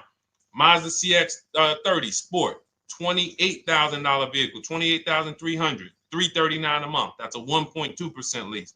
And she got a Mazda CX-50 Premium Plus, $40,400 vehicle, $420 a month. 2 1% leases and a 1.2% lease. And the cherry on top, she says, I sold 2 leases. Some of you don't even know you could sell a lease. She said, I sold 2 leases. She had equity. Now, not every lease has equity. But if 8 out of 10 leases don't have equity, then 2 out of 10 do. So if you've just been dropping your leases off at the dealership, hey, here's my old lease. Let me get the new one. Hey, here's my old lease. And you have not assessed the equity. Could there be equity in it? Imagine how much money you've left on the table. Imagine how much, wow, I didn't even know you could sell leases. She sold 2 leases, 2 2021 Elantras, walked away with $6,737 in equity. Deshone, I could not have done this without you. Your program is a game changer. So this is what we want. We want empowered car shoppers. We want people who are not intimidated.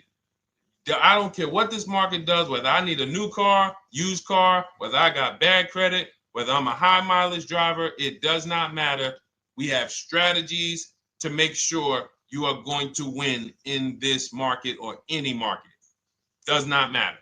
Okay? So, for those of you who don't know, the whole show was sponsored by my new digital book. It's called Cars from Home, 7 Steps to Saving Time, Money, and Avoiding Dealerships. It's 5-star rated. Thank you to everyone who's rated it, reviewed it. It has everything we teach in a step-by-step format. It's normally $97, but as part of our welcome offer, you can get yours for $24 in my TikTok bio, in my Instagram bio. Click that website. It's the carsfromhometoolkit.com. Or we have a link for you guys in the YouTube comments, in the Facebook comments, and you just click the $24 welcome offer, good for 30 minutes. And for those of you who have different learning styles, or if you just want some free advice, we have some links in there for you as well. Whether you are a do-it-yourself type, whether you are do-it-with-me type Deshone, or whether Deshone, I think I qualify for that done-for-you shopping, where I can relax at home and you guys go do that work. Or like I said, you want the free advice, just start with our cheat sheets and you can go from there.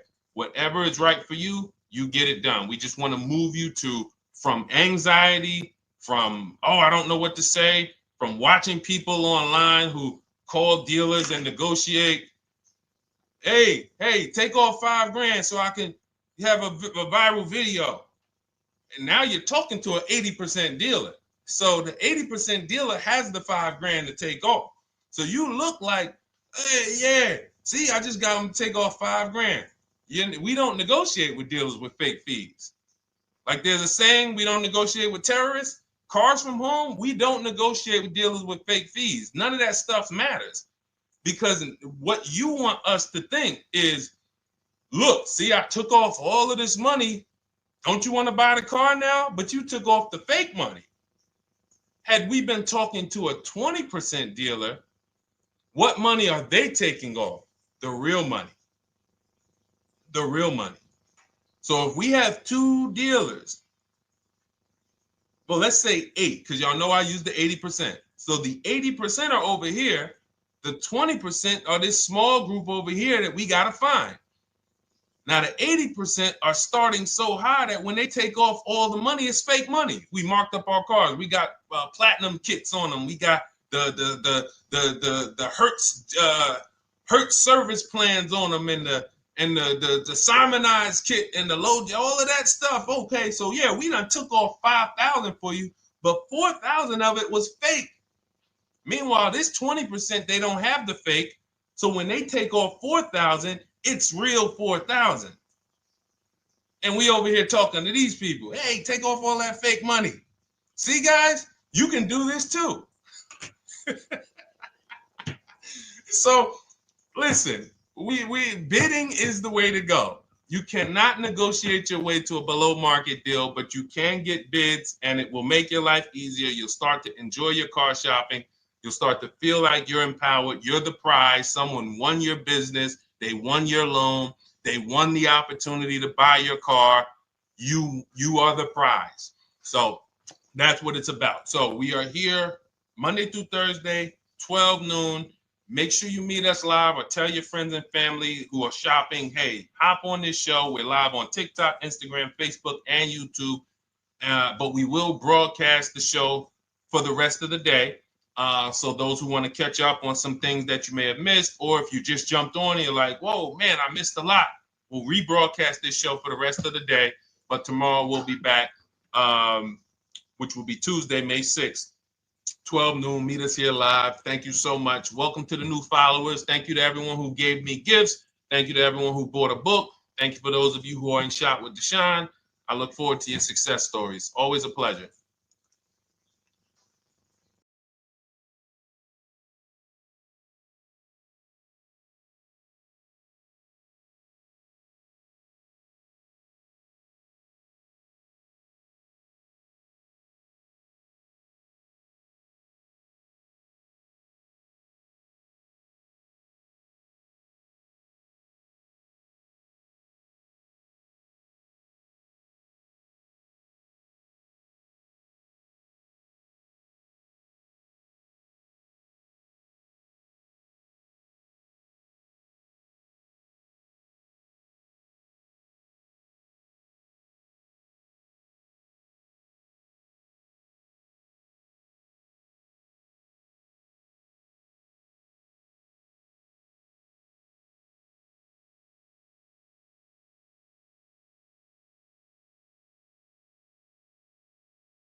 And welcome to our Tuesday, May 6th live. We do these live streams at 12 noon, Monday through Thursday. I am your host, Deshone the Auto Advisor. And for those of you who've never met me, I have devoted the last 4 years to teaching people how to get the best deals on cars and to learn all the mistakes that the industry, the car industry, would love for you to continue making, because they make a lot of money when you make mistakes. And so what we do here is we really just do questions and answers. I will teach on various topics that I feel are widely misunderstood, like the subject of leasing. And some of you who are new here, if you've never been here before, could you type a 1 in the chat if this is your first time on a stream? We do these streams about 60 to 90 minutes. And if you're going to get the most out of them, we just ask that you lock in, that you focus, because we will be talking about $1,000 mistakes. Nothing here that we'll be talking about over the next 60 to 90 minutes is hundreds of dollars. You know, I'm not looking to, have you spend some time with me on a Tuesday to talk about how to save hundreds of dollars. No offense, I'm sure that's important to some people, but we are here to talk about things that are affecting your bank account by the thousands every year. And so if you got some time, I would love for you to hit the like button, like wherever you are, and let's just tap in. You can start to type your questions. This whole stream is sponsored by my new digital book. It's called Cars from Home, 7 Steps to Saving Time, Money, and Avoiding Dealerships. It's a digital book. It's 5-star rated. Thank you to everyone who's rated the book and reviewed it. And it's normally $97, but for the next 30 minutes while you're watching, you can grab your copy for 75% off. That's our welcome offer. We always like to reward people for taking action. So you can get your copy for $24 instead of $97. And you can just head to my TikTok bio. You won't leave the show, my Instagram bio, the Facebook comments, or the YouTube comments, and use that link to get your welcome offer, and you'll have everything we teach. So as we go through this for the next 60 to 90 minutes, if you're like, whoa, Deshone, this is a lot. Wow, this is a lot. You can grab the book and make sure you have everything that I teach and everything in a step-by-step format. Okay? So I have my man Dolan moderating. Good afternoon. Thank you, Johnny Miller. Good to see you, Lil G. Again, guys, we are live. This is our Tuesday, May 6th live. We're live every Monday through Thursday at 12 noon. But we do rebroadcast these throughout the day. For those who cannot make them, you can watch the rebroadcast, or if you got to go back to work, we'll be rebroadcasting it for the rest of the day until our show tomorrow. All right, so let's start with the questions. You can feel free to get into it. Okay, do you have to get the extended warranty? This is a great question. This is car specific. A Honda, Acura, Toyota, in most cases, have always had low cost of maintenance and their parts are inexpensive. When you're buying an extended warranty or you're considering it, it is a risk product. It's an insurance plan. So that means you can pay for something and not use it, just like car insurance. You don't necessarily use your insurance until you have an accident. Same thing with an extended warranty. It's an insurance policy.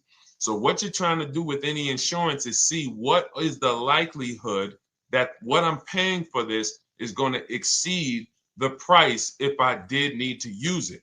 So in the case of a vehicle, when you're trying to determine what should I get an extended warranty, there's 2 things that are important. Does this vehicle that I'm purchasing have a high likelihood of things going wrong?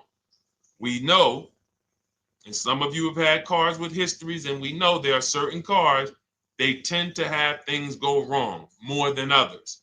And what I like to do is go right to Google and type in repair cost, because this is the second item that we are looking at. We're looking at average repair cost. So if you're buying a 2010, a 2015 Nissan Altima, 2018, Hyundai Sonata, you go right to Google, you type in 2018 Hyundai Sonata average repair cost. Now, if you see that those typically go on the lower side, then that can take a lower set of risk where you might say, all right, likelihood of these things going wrong on this car is slim. But if you see that the repair cost is on the mid to higher side, that's shifting more risk to if something goes wrong, the cost for you to pay for it out of pocket will probably exceed the warranty. So when I work for Mercedes-Benz, who's new here? Type a 1 in the chat if this is your first time on a stream with us. First time you've ever been here, type a 1 in the chat. First time. What's up, William? What's up, DJ Ant Nice? Good to see you. Maggie, good to see you. Enrique, good to see you. Miko, good to see you. Tetra Washington, good to see you. Jan, good to see you. Claire Clairvoyant, good name. First time, if this is your first time, just type ones in the chat so I know. I don't want to assume anyone knows who the heck I am and what my experience is. Daniel Thompson on Facebook, great to see you. So I worked for Mercedes-Benz for 5 years, General Motors for 5 years, and I ran my own brokerage, my new car brokerage, called Cars from Home. I started it in 2016. Now, when I worked for Mercedes, when people were purchasing a Mercedes, what I would tell them is buy as much warranty as you can afford. Buy as much warranty as you can afford, because I knew that when something breaks on a Mercedes, nothing's under $1,000, and typically it's $2,000-$3,000. So a $4,000 warranty on a Mercedes Benz is usually worth every dime. But at the same time, we have cars that, again, less likely for things to go wrong. And then when things go wrong, if they go wrong, they can typically be repaired inexpensively. Good to see you, Arms Reach. Welcome on Instagram. Shout out to the people checking in live. Great to see you all. So that's how you're measuring extended warranties. You don't want to get an extended warranty on a vehicle that has a low cost of repair and a low likelihood of things going wrong. You can then take your money, put a little bit to the side, have a little emergency fund, that same $3,500 that you would have put into the warranty, or $2,500, you put that to the side over the course of a year, 2 years, put $100 a month to the side, and then have that be your cushion just in case things go wrong. It's better for you to have that money in your bank account, and if things go wrong, you take it to your mechanic. You must have a local mechanic. You guys know I swear by local mechanics on cars that don't have warranties. Even if you have a Mercedes-Benz, a BMW, an Audi, something that is typically harder to work on and takes more of a specialized engineer, there are still plenty of places that have those. I mean, there's shops where they used to be Mercedes-Benz techs. Now they have their own shops. This is who you want, because their cost, their labor is going to be probably 1/3 of what a dealership is going to be. So these are the resources that, again, keep more money in our pocket while getting us the same level of service and experience. Okay, great question.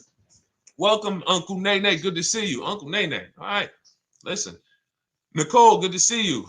All right, Dolan, you can pull up the next question. Feel free to start typing your questions. And as we get more questions in, we'll try to get to all of them. You guys know we're not always able to, but we do try to get to all of them. How do I shop around for the best lease deal without affecting my credit? Well, first of all, you're talking to someone who's, just so you know, I've taught thousands of people to lease. I've gotten 7 leases. Now, when we look at what we are doing with a lease, first, we have to consider how we want the information presented to us. We are not letting dealers tell us how they're going to quote us. We are telling the dealers how to quote us. So we are going to have all our quotes. Thank you to everybody hitting the like button. I see you. I appreciate you. And shout out to the sharers. As I see people who share, I always like to give the shout outs to the people who share this broadcast with their friends and their family. And thank you to everyone who's giving gifts on TikTok and Instagram. Appreciate you all. So what we are doing when we're telling a dealership, you give us a quote with first month's payment only out of pocket, 12,000 miles per year, and put all the taxes and fees into the payment, assume tier 1. So we are presenting it now in my book and in my Shop with Deshone programs, my video checklist. I have all the templates. If you're going to do this yourself, you just need to remember how you're presenting this. You can call around to dealerships, because there's 2 ways to do this. Shopping from home. Cars from Home is about showing you guys, and I'm going to be showing you guys a ton of payments. And listen, I don't want you to feel bad, because some of you are going to see that you've left a lot of money on the table. Part of what I have to do here, and I've been doing it for 3-4 years now, is I have to tell you the bad news. For 3 years, I did a masterclass called Everything You're Doing Wrong Buying, Selling, and Leasing Cars. We put probably over 15,000 people through that masterclass. But those were people who were willing to hear the bad news They knew, Deshone, I got to hear the bad news to get to the good news. So as I show the difference in the prices that we get and the people who listen to me get, more than, forget about me, the people who are like you, the people who are on a live, saw a video, and then took action and learned and use our processes, the results they get compared to what you're getting. You're going to see, wow, they're saving $3, $5, $7, $10,000 more than me every single car. And so the Cars from Home system is about bidding. It's about turning your car purchase into a bid. You're no longer begging. You're no longer going into a dealership and begging one dealer to sell you a car, and then you go to another dealer and beg them, sell me this car, please take my money, please take my money. Meanwhile, you're not seeing the entire market and the people who would compete to get your business and gladly give you the service that you deserve by giving them a $30 to $50 to $100,000 transaction, which is what your car purchase is. So now so the big thing to understand right off the top is, now I need to learn this bidding. I need to learn to get multiple offers. So you can do this by phone. You want to do this by phone, you can call around, but you must give them that information in order for you to compare the deals the right way. Lynette, good to see you. Christina, good to see you. Melvin, good to see you checking in. Rudolph, I see you. Once you actually give them that information, 12,000 miles per year, first month's payment only, due at signing, taxes and fees in the payment, assume tier one. I want the tier one offer. Even if you think I not qualify. Now, if you got a credit score above 670, all your FICO scores, most of you will qualify for most tier one leases. So you want to see, what does this look like as I get my offers?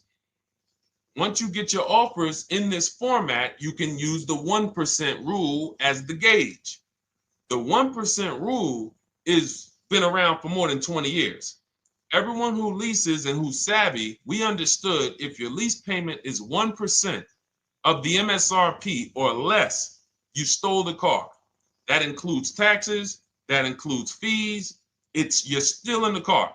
So example, we're looking at a $30,000 car, Hyundai Sonata or a Hyundai Elantra, $30,000 car. When we shop all our offers, if that lease payment is $300 per month, with only $300 due at signing. In other words, I show up, here's $300. Good to see you, GDTV. Thank you for checking in on YouTube. Once I give you that $300, that's my payment for the next 35 months. So that's a very, very low percentage of the car you're paying. It's a 1% rule. Now, in order to get a 1% lease, you need a great lease program, which means the bank has to be supporting the car, rebates, incentives, and then you need the biggest discount, the dealer who's going to give you the biggest discount. Now, one of those we can control. One of them we can't. Which one can't we control? And for those of you who are new here, we don't play around here. But my people who are moving, and again, I'll show you, like a lot of people, we got a lot of people who've been following us, using our processes. They're locked in. They're not casually on a live here. We're not casually here talking. They are locked in. Like, boom, okay, I hear you. They're answering, they're typing, they're not, vacuuming in the kitchen and trying to hear. You can't do. We're talking about your second most expensive purchase of your life. It's going to be, you got to lock in. You got to challenge yourself to block out the distractions while we're on this stream, because this is your money. And if you don't take your money seriously, the car salesman will take your money seriously. Oh, I like that. Praise the Lord. God is good. You don't take your money seriously, the car salesman will take your money seriously. Man. So, all right, now somebody remind me the question I asked. I got so happy about that little catchphrase that I forgot who we were. So I know we were discussing. Okay, we're talking about the 1% rule. So now one of the things we can't control is the bank. We don't know what the lease payment, what the lease program is on a car. So when we shop cars, we are going to now look at multiple offers, and here's what you're going to see. Now, I'm going to show you an example of how we know or how we expose where the dealers are concerning pricing. Now, you can't see this on TikTok, but on YouTube, Instagram, Facebook, you guys can see this. I'm going to tell you guys about it. YouTube just doesn't let us do the same type of stream. But this is a particular Infiniti that we shop for. We have offers ranging, this is a $61,000 vehicle. We have offers ranging from $680 per month, which is a 1.1% lease. So a $61,000 car, $680 per month, that's 1.1%. We divide the monthly payment into the MSRP. Now, we can see here that there are some offers already from dealers that are almost $900, $889 per month. $889 per month, $873 per month. So now when we look and we say, whoa, how can we have we have all these dealers have the exact same car, yet one of them is $200 per month higher than another dealer. Exactly. We call them the 80%. The 80%, even after back and forth, even after, hey, we'll take off some money. All right, we'll drop the payment $50 a month. Their offer is still so high. It's a horrible deal. Now, why would they offer this? And this is consistent. So I don't want y'all thinking, well, the dealers that I walk into, they're different, Deshone. They take off more money. It does not matter what you think. If you don't have the market reports, if you don't know how to get multiple offers so that you can see, we do this all around the country. We have students all around the country in Cars from Home. We have people we shop for. We have over 13,000 books sold now. Like, we have lots of data to prove this. 80% of dealers are going to be overpriced. This is another particular deal on a Toyota, a market report. And you guys can see that the out-the-door prices here, list price, $32,000. Out the door price with taxes and fees, $38,000. That means that dealer is charging all types of fees on top of their price. The $39,000 MSRP. Look at line number 3. $39,000. Out the door price is $41,000. We can see $39,000 out the door includes taxes, includes all the fees. So we can see that these out the door prices in the left, in the right column, are way higher than the MSRP, $35,798. Out the door price is $39,700. But look at the green. Look at the green. This is what we call, we found the dealer at this time who wanted to win the bid. They wanted to win the bid. They needed the car sold. This is a rotation. We don't say to them, wow, they won the bid one time, so they must win the bid all the time. No dealer can win the bid all the time, or they'll be out of business. But in this particular case, at this particular time, for this particular client, this dealer said, we're going to sell this car for that's $35,500, and out the door with taxes and all the fees, $34,994. That is a over $4,000 discount off this vehicle. When all the other dealers are, not only are they not giving you a discount, they're charging over list. And they might come and say, all right, we'll take off $500. We'll take off $1,000. We'll take off $1,500. They might start so high with you guys that you think, wow, they started up here and I talked them down. They took off $3,000 from me, but they already were $3,000 in fake fees, protection plans, and all of this padding, dealer adjustments, which is fake fees.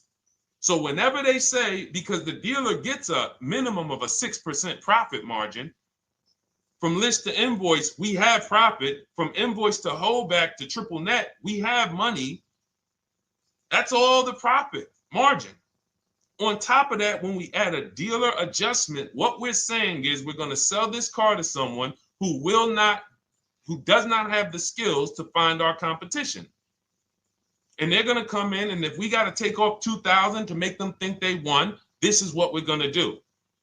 But what we do here, what people like Brian is going to do, look, just finalize my first ever lease using your system, 2025 Honda HRV, $30,000 vehicle, $395 a month payment. no money down. His initial quote was $434. He ended up using our calculator, which we have in our book and in our program. If we put all our offers into that calculator, it tells us what to counter. He gets that offer for $395. That's his deal. We look at somebody like Wendell. Look, thank you. It's the least I can say for your book, Cars from Home. We're still in the middle of the process. Just sold our car today, like 10 minutes ago, for 30% above value. Why? Because he got bids. Look, using the insights from your book. I've read the book multiple times and told many people about it because it's that good. It's so intuitive and insightful. We'll be moving to the next step soon, and I'll write again. So now you heard him say we're moving to the next step soon. Step 2 in my book is the equity assessment. That's when we get bids for the car we have. We get bids. You're going to go to, listen, you should never be trading your cars in. Let me ask you all a question. Do we get the most money for you name me one thing that we get the most money for that thing trading it. Name me one thing. If I had this iPhone, do I get more money trading that iPhone in for another phone, or do I get more money listing it online and selling it to whoever will pay the most? Trading or selling? Let's go. Who's locked in? Tax advantages are very small. I understand you, Ronald, but the tax advantages, we have people that are selling their cars to cash buyers for $3 to $5 grand more than what they can get on trade. A tax value, a tax advantage for the difference is not, it's minimal. Exactly. Thank you, King Carter. You listed. So the money is in the bids and the competition. So going back to this person who asked the question, how do I get the best deal on a lease? It's going to be through multiple offers. That's my 2 favorite words. I would wear them on a shirt if I didn't wear unlearn, relearn. Because more than multiple offers, I need you to unlearn. Because the people who come with bad information from years, Deshone, this is not how my uncle taught me to buy cars. Deshone, this is not how I ever heard about getting cars. I was always taught just go in and just don't tell them about your trade and then ask to see the invoice and all of this stuff. That's what I was taught. Yeah, but you're not going to get the prices we're getting until you unlearn all of that bad information. Bidding is how we buy everything. When we go into the supermarket to get spaghetti sauce, all of those companies are bidding. They're bidding. Hey, listen, we'll sell you this for $3.99. Hey, we'll sell you this for $5.29. But we got a better product. We got quality. Look at us. Look, it's all bids. Everyone who wants to sell us something is competing, except car dealers. Y'all notice that? So the mindset that y'all got to have if y'all want to really win and save all of this money and get these huge discounts is I'm going to start purchasing and leasing cars like I buy other things. It's going to be a competition. And I promise you, your whole life is going to change. Your entire car buying experience will change forever.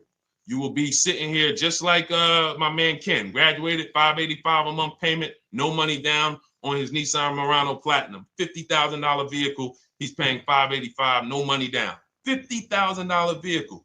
How much would a $50,000 vehicle cost us on a loan if he purchased it?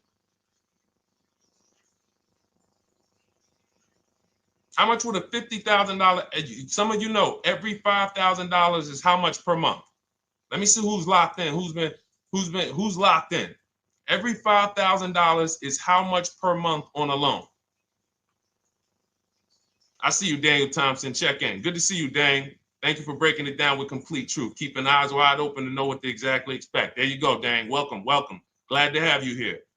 We do not play around when it comes to this. All I want you doing is winning with cars, in love with your deals every time you get a car. All right, nobody knows the 5,000. How much is every $5,000 on a car payment? Come on, y'all. These are principles we've been teaching. Thank you, Daniel. $100.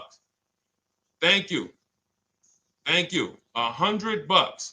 So we always want to default to a 5-year loan. I'm going to tell you why. when you default to a 5-year loan, you're in a safe position. Now, defaulting to a 5-year loan means when I look at a $20,000 car, I'm thinking $400 per month. 5-year loan, every $5,000 is $100 per month. If worst case scenario, I'm trying to get a little bit more car, then I'll go to a 6-year loan, but that's the max. I'm not going past a 6-year loan on a car. That's like going to a 40-year mortgage on a house. They're available. It's not a good idea. So when we look at these, you say to yourself, wow, a $50,000 car, that should cost him, if he did no, remember, this is a no money down deal. We're just looking at how much money we're putting in these cars. That car would cost him about $1,000 a month if he purchased it, 5-year loan, no money down.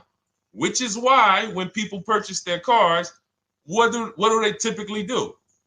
Come up with a ton of money, 10 grand, 15 grand, 20 grand, because they're going to pay into that car to try to lower that payment, because that payment. But some of us who don't have the down payment, we're financing most or all of the car. But here's the thing. I don't want you to feel bad if you're one of those people who's like, Deshone, I really don't be having those down payments of 10 grand, 15 grand, but I want to drive something quality. Exactly, I hear you. Here's the bad part about the people who are putting 15 grand down on their cars, but they're breaking the 8-year rule. This is what we call in Cars from Home and everything I teach, the most important question is how many years are you going to keep this next car?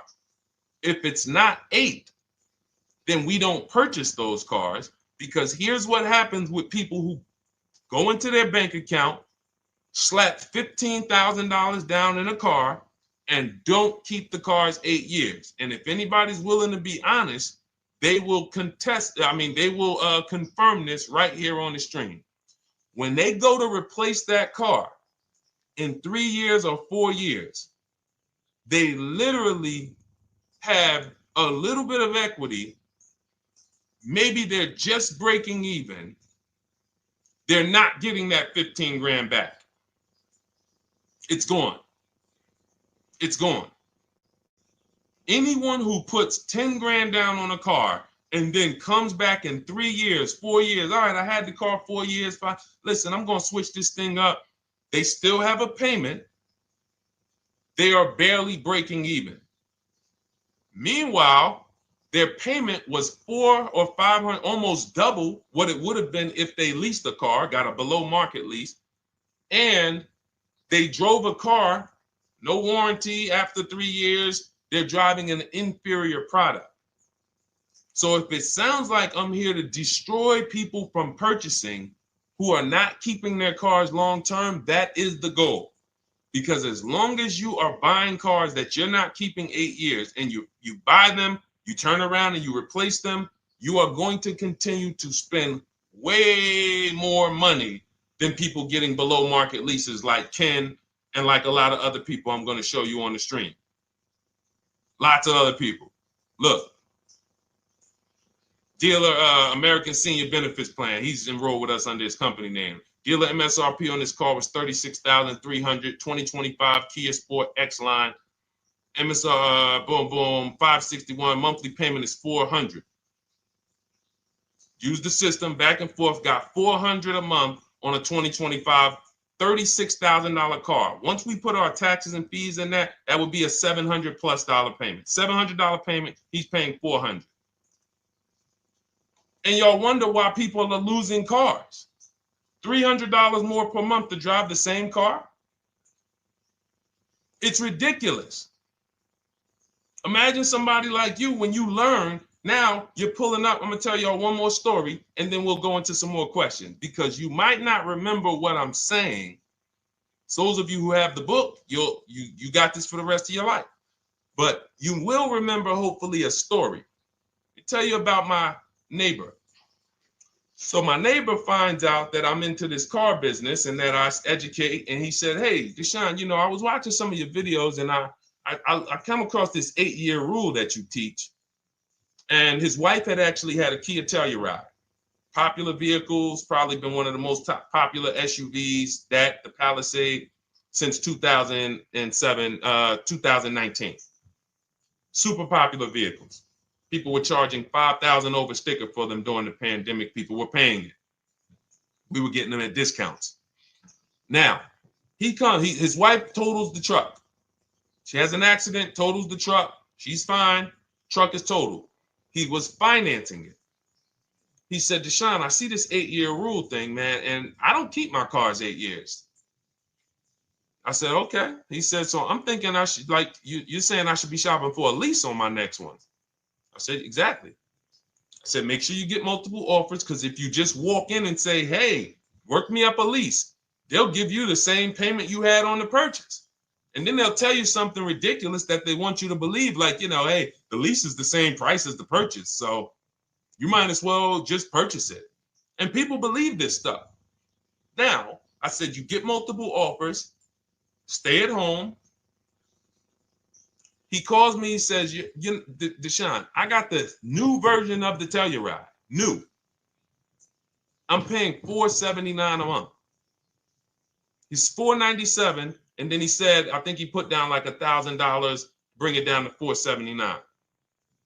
$497. He was just paying $800. Do you think anyone can tell him anything about leasing? He's pulling up in the same exact truck. In fact, the newer version.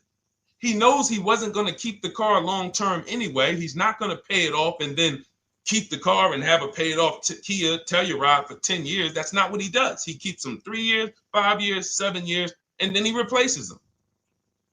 So why is he paying $800 a month for years, no warranty, when he could be driving brand new ones for $497 a month, problem free? But as I said, some people are determined to pay more.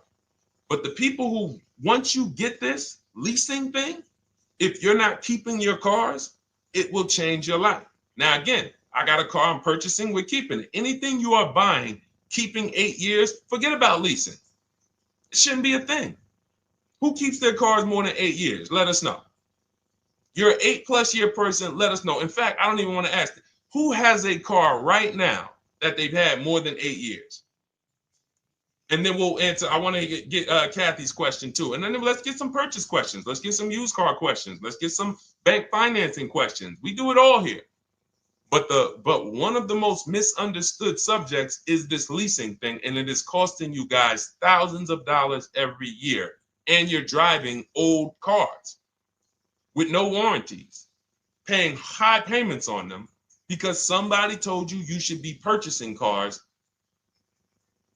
I'm here to tell you they owe you money. They owe you money. All right? So who has a car right now that they've had more than 8 years? Let us know. How many years have you had it? And by the way, for those of you who just joined, this is our Tuesday, May 6th live. We are live every Monday through Thursday at 12 noon Eastern time. So for those of you who are here catching us live, that's when we're live. We will rebroadcast this and replay this show throughout the rest of the day for those who could not catch it, or if you had to jump off, go back to work. You're like, oh, I got to go back to work. You can catch it on the replay throughout the day. But we are live Monday through Thursday at 12 noon. So welcome to the people who are here. EJ, driving a lot of miles does not matter. Let me break this down for you. So right now, let's go to somebody who else has a lease. Let's look at, because who's heard with leasing you can't drive too many miles? Who's heard that, right? Type me if you've heard that. Let's go. Type me if you heard that. Come on, where's the locked in people at? I see Kathy, I see EJ, I see DJ Ant Nice, I see XP. All right, I see Mr. Slim. Welcome to the community. I see Rhonda. All right, where are the locked in people? Instagram, where we at? Locked in. All right, dang, I see you. Jamel. All right, perfect. So, Sherry, I see you. Sherry Baker on TikTok. So you've heard, oh, you can't drive a lot of miles with a lease. Let's be clear here. You choose the mileage on your lease. It's not selected for you. In fact, the only time it is selected for you is if you don't realize you choose it.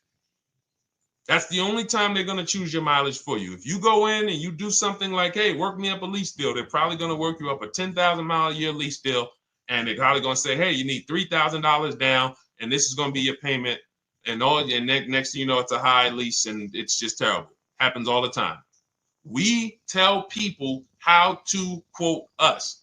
First payment due at signing, taxes and fees in the payment. So now let's look at a lease, and let me show you what it would look like. So this is Val Boss Lady.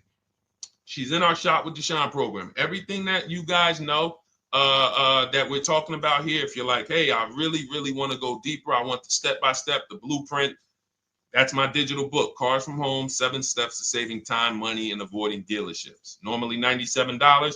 You get a welcome offer. It's 30 minutes because I want to see you win, and you get 75% off for 30 minutes. If you go to my TikTok bio, Instagram bio, YouTube comments, Facebook comments, click those links, and then click that one that says $24 welcome offer. 30 minutes only, reward for taking action. You have everything we teach, the low market leases, the low market purchases, used cars, bank bidding war, making banks and credit unions bid, all of that, $24. You can, somebody emailed me yesterday, said, I'm $15,000 up with what I've learned from you already.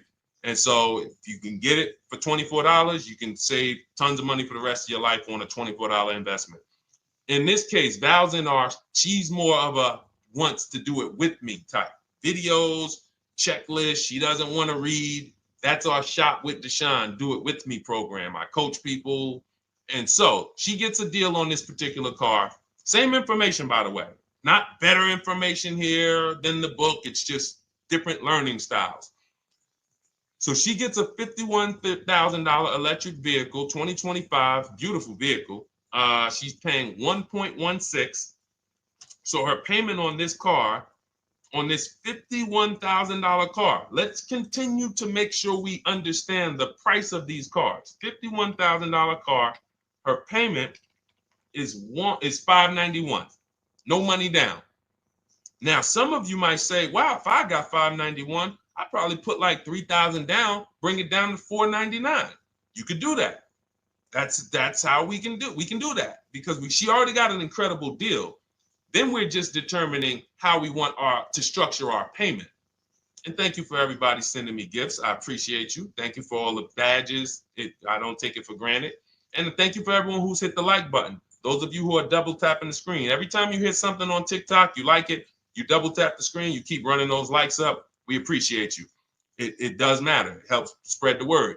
So let's say Val she's a high mileage driver like EJ. Let's say, EJ, how many miles per year do you drive? 20,000, 25,000? Let us know. I'm gonna show you why. In my book, I have 2 strategies for high mileage drivers. I'll tell it to you guys right now. How many miles a year do you drive, EJ? 25,000, 20,000? Those are both high. Let us know. Or if anybody, else, because, anybody else who's a high mileage driver, let us know. How many miles? 26. All right. Thank you, EJ. So let's just round that to 25 for now. Let's just round that to 25. So let's say instead of her $591 payment for a $51,000 car, now you could shop for a $30,000 car and you can have a 1% payment. If it was, a similar deal, you'd be paying $300 a month. In her case, she has a $51,000 car. She probably wanted a nice SUV that looks beautiful, that some other people are paying $1,000 a month for. She's paying $591. But if she wanted to bump it up to 15,000 miles a year, she'd be paying another $30 more per month. She'd be paying $620. Now, if she wanted to bump it up to 20,000 miles per year, she'd be paying probably another $80-90 per month. So she'd probably be paying $700 to drive 20,000 miles per year. Now, let me tell you guys, because some of you guys who are like, yo, man, those payments are high. We're talking about $50,000 cars here. So if you were shopping for a $30,000 car or $35,000 car, naturally, if we took the same exact numbers, let's take a $35,000 car, 1.16 lease. That's a 406 payment, probably $399. So now, in order to go, and let's say you're a high mileage driver, just like EJ, you want to add another 15,000 miles to your lease. You're probably going from 400 to 550 or 575. But you have all the mileage you need. And here's the beautiful thing about that. If I'm paying $175 more per month, but I get all the mileage I want, and when I drop this thing off, I get a new one, I don't have to worry about negative equity, and I put no money down. That is way better than what most people are doing out here, what everyone's doing. Because I'm gonna tell you what most high mileage drivers do who don't put money down. They will go in, buy a car, take a super long loan, 6 years, 7 years, just so they could afford the payment. Now, here's what happens. They drive the car, they put 25,000 miles a year on it. They come back in 3 years or 4 years, and they say, wow, I got 100,000 miles on this thing already. Let me go and swap out the car. What situation are they in at that point, guys? You put 100, you got a 6-year loan, average loan. You drove 25,000 miles per year. You put 100,000 miles on the car in 4 years. You come back, you still have 2 years of payments left. 15 grand negative equity. I used to see it all the time. Thank you, I am rich. Locked in on Instagram. I see you. Locked in. See it all the time. Every car salesman who has dealt with a normal 25,000 mile high mileage driver that does not keep their cars sees it all the time. They come in, yo, man, what you do for a living? Man, yeah, I do DoorDash, I do Uber. Oh man, I work in sales. You know, I'm on the road a lot. You know, I'm here. You know, all right, I want to replace this thing. I got like 110,000 on it. Okay, you still got a loan on it? Yeah. All right, we already know you got negative equity. Then we appraise the car. All right, the car's worth like 7,000. How much you owe? Man, you owe 19,000. All right, well, what can I do? Can you get me into something? Roll that loss all the way over. On top of that, you finance the car, so your payment is high. You finance the whole car, so you're paying a high payment compared to if you had leased, just literally shop for your leases, added your miles to the lease that you needed. You're paying $175 more per month. You got a brand new car. And I'm going to tell you, I did not make this up. I learned this from someone. A lot of what I'm teaching you, I learned from my clients when I was in the dealership. This guy, I worked at Hyundai for six weeks. Man, this dealership, the owners got indicted. I got out of there. Way before the owner got indicted. It just had straight up highway vibes, like the worst you could ever imagine. As I was in there for 6 weeks, I was a manager. I enjoyed being a manager. We did a lot of deals in my department in 6 weeks. But I said, I am out of this place. Anyway. But I learned something very valuable there. We had a client a customer was returning his lease on his Hyundai Sonata. Guy comes and I'm grounding the lease. I'm doing the paperwork for him. He has 72,000 miles on the car. 72,000 miles. I said, how the heck? I said, you lease this? He said, yeah, I always lease. That's all I do. He said, I used to buy my cars every single time I came. I had to put large down payments, 10 grand, and then I'm still having negative equity when I come to trade it in. I'm having high payments. It's ridiculous. I looked at his payment, and let's say the average payment for a good deal on a Sonata at that time was $300, $325, whatever it was. He was only paying like $550. He was only paying like $150, $175 more per month. He had a 25,000 mile a year lease. And that's what he did. I drive these cars. I'm on the road. Boom, boom, boom. I change my tires. I do my maintenance. 3 years. It's a fixed cost. There's no variable cost. I don't have any surprises. I'm not getting hit with a negative equity bill that I got to transfer, which means when I transfer my negative equity, I get less car on the next transaction. Because if I got to bring over 15 grand of negative equity, that's probably 300 a month that I'm paying for my old car when I get my new car. So if my new car was 400 a month, but my negative equity is another 300 a month, I'm getting less car for my money because now I got to take all those losses and bring them over to my new car. This is high mileage drivers and people who don't understand leasing. That's why you're losing so much money. And when you just flip the switch and realize Deshone is not talking to me emotionally, I am not talking to you about never do this, never do this, like these other people who say this, do this. This is how you buy a car. They never talk numbers. Y'all notice that? You notice that, right? You never hear them talk numbers. It's always never do this, always do this. This is the worst way to do this. This is the most expensive way to do this. This costs you the most money. They never talk numbers, though. That's why everything I do is to show you the numbers. Thousands of transactions since 2006 in the car business, helping people the last 4 years all around the country. This is the numbers that they might not understand. So if you're not keeping your car 8 years, it does not matter if you drive 20,000 miles a year, 25,000. You should be looking at a high mileage lease. Or my second strategy for high mileage drivers is this, because some of you want a nice car. This is for my people who you're like, man, Deshone, I'm on the road. I got my car that I do my work in. I kind of, slep it around. I don't really want to lease something and then put, that wear on it. I got stuff. I'm throwing bags in the back, whatever it may be. There's a strategy we created called 2 cars, 1 payment. And what will happen is your first car will be a purchase. And if you have an existing car, you're going to keep that. So let's say you have a car now, you're driving a lot of miles, you're doing your 25,000 miles a year. You pay that car off. You keep that car, and then you go and you lease you something nice, regular mileage. So you might get a 12,000 mile a year lease, and then you drive 12,000 in your mileage car, 12,000 on your nice car. Because some people are like, I want a car that I could, when I need to go somewhere nice, this is what I want to drive. When I'm with my family, this is what I want to drive. But when I go to work 5 days a week, I'm going to drive my mileage car, 3 or 4 of those days, and then I'll take the lease maybe 1 of those days, and I'm splitting the mileage. You still have 1 payment. It's low. And then every couple years, you replace the mileage car or you replace the lease car, and depending on when the lease is up. But you want to keep that, and that mileage car should be something that will last.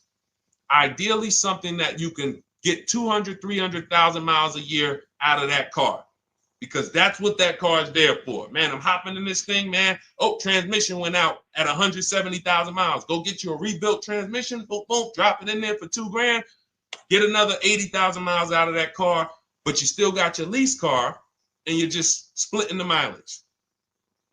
Both of those are short-term strategies for high mileage drivers. That is not for long-term people. If you're a long-term person, I keep my cars 8+ years, forget about leasing. You should just be finding the best deal, below market purchase, keep the car, something you can keep for 8+ years. You can put 30,000 miles a year on a car 8 years in a row. If you get the right car, and in 8 years, you got 240,000 miles, and then you replace it. Forget about leasing. This is only for you guys not keeping your cars 8 years. You're getting killed on depreciation. You're paying tons of money. This is you are the people who should be leasing. Okay? So everything we're talking about this is the Cars from Home system. We teach this. I'm not freestyling this. This is in my book, digital book, Cars from Home, 7 Steps to Saving Time, Money, and Avoiding Dealerships. We have two strategies for high mileage short-term drivers, 1 strategy for high mileage long-term drivers. And so if you want your copy, you can get it for 75% off. That's our welcome offer to you. As a 30 minutes welcome. Thanks for being here. I want to reward you. If you want everything we teach in a step-by-step way, go grab your digital copy. It's in my TikTok bio. It's in my Instagram bio. Click those links. We also got a link in the YouTube comments and the Facebook comments. Grab your copy. And make sure as soon as you purchase, screenshot the thank you page. You're going to see thank you for your purchase. screenshot this page because it has my support team's email on there. And then there's a link for you to open the book right there. You can save it right to your computer or right to your phone. Okay. But and we also have a special for those of you who are like Deshone. What about that, video checklist and coaching program? That's lifetime access to my video checklist. You're like, maybe Deshone, I don't really read. I like step-by-step videos. And also, I want to be in your Facebook group. We have 1,600 people before you that are in that group. 2,300 people that are shopping with us that have a lifetime access to our video checklist. We have a $200 special for that welcome offer. And so I'm always about rewarding people for taking action with a special offer. It's limited time though. And so get in where you fit in. All right, let's keep it going. Thank you, Corey. Said amazing knowledge. Thank you. And I'm glad I saw somebody said that's a great idea with the 2 cars. Thank you. It's a great idea. All right. You've convinced me to lease my next vehicle. Awesome. Awesome.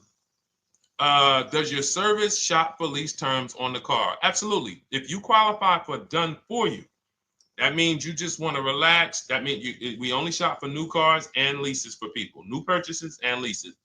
And you have to have a FICO score over 670. But yes, here is a market report that we prepared for a client. Let me put on Do Not Disturb. Here's a market report we prepared for a client. Okay, so I showed you that that's an affinity. We didn't even finish that. We had just started for this client. But this is, do I have one here? No. Do I have a lease market report here? Yeah, right here. So that's an example of what a Kia, this is a particular Kia lease where their best offer was a 1.27 offer. Now, here's how you know you found the bottom of the market. And again, whether you're using the book or whether you're calling around, again, you can call around to do this. The key is not going into dealerships. You cannot do this going in. Once you get your offers, you know you found the bottom when your best offer is between $150 to $200 less per month than your worst offer. And if you're purchasing, you should see a spread of between $3,000 and $5,000 minimum between your best offer and your worst offer. That's when you know you've shopped correctly. Because until you find the 80% dealers, you have not shopped correctly. If you're like Deshone, these prices still seem close. You have not found, you're talking to the 80%. You haven't found the 20% yet. Because the 20% is going to be that $3,000 to $5,000 less than the 80%. That is just the numbers. That's the way it works. So yes, so when some cars you're going to see that the lease program won't allow for a 1.1% lease. The best offer, like, we've shopped Hyundai Palisades for years. And I got my dad one back in November. And his best offer is like around 1.3, 1.28. That's the best I've ever seen on a Palisade. I've never seen a 1.1 on a Palisade. I've had people in our Charles. Some of you know I posted pictures of him when he got his Palisade last year. We clear out the old pictures because we got a bunch of new people with 2025. So we're not going to sit here and talk about 2024s anymore. We got Ken, we got Melissa, we got Sheree, we got a bunch of new people, just Ralph. We're not going to, but I do remember posting Charles who got his Palisade and he's like, he shopped, used the system, got his multiple offers. Best deal was 1.3. So that's where it comes in at because of the lease program. That dealer is already taken off to win the bid, probably taking off $5-6 grand. But if they don't have more rebates and more incentives and a better, then it's not going to lead to a 1% lease. So the 1% leases come from major incentives. Maybe sometimes they have too many of the vehicles. They want to move them. Lots of bank support. But what I tell you is you should be looking for between 1.25 and 1.5. That's how you should budget for a lease, between 1.25 and 1.5. That's a great deal. And if it has a really aggressive lease program, once you get your bids, you're going to see it fall under the 1.25. You see it fall into 1.1, 1.2. but we don't know what the lease program will be until after we shop for that vehicle. Okay? So yes, absolutely. It's an empowering way to shop. It's also fun because you can see, man, I'm not begging anymore. Like these people are like, please do business with me. Please do business with me. And then you start to feel bad for everybody who's still in those dealerships doing it the old way because they're talking to the 80%. There's no way they can win. They don't even know there is an 80% to realize that's who they're talking to. So when the dealer says, all right, I'll take off $4,000, they're like, wow, I won. Man, the dealer took off $4,000. But if they saw the whole market, they would understand that that dealer actually is overpriced by $7,000, $10,000. So taking off the $4,000 means nothing.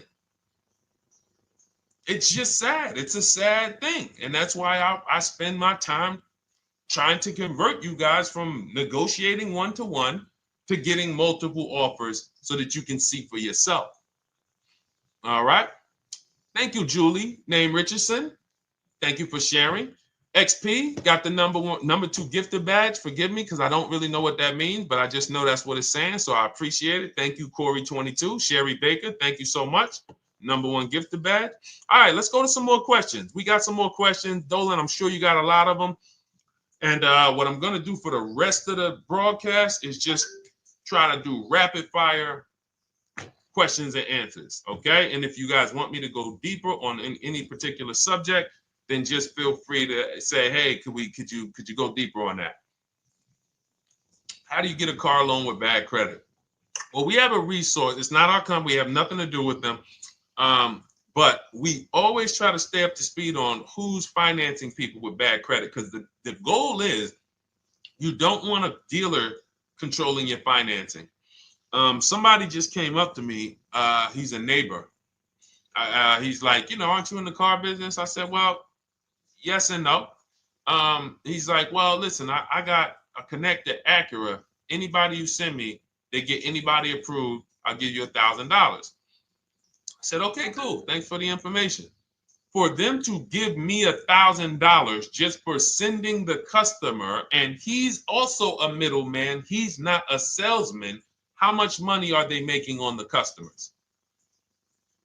If they're going to give me $1,000 just for sending someone with bad credit to them, how much are they making on the deal?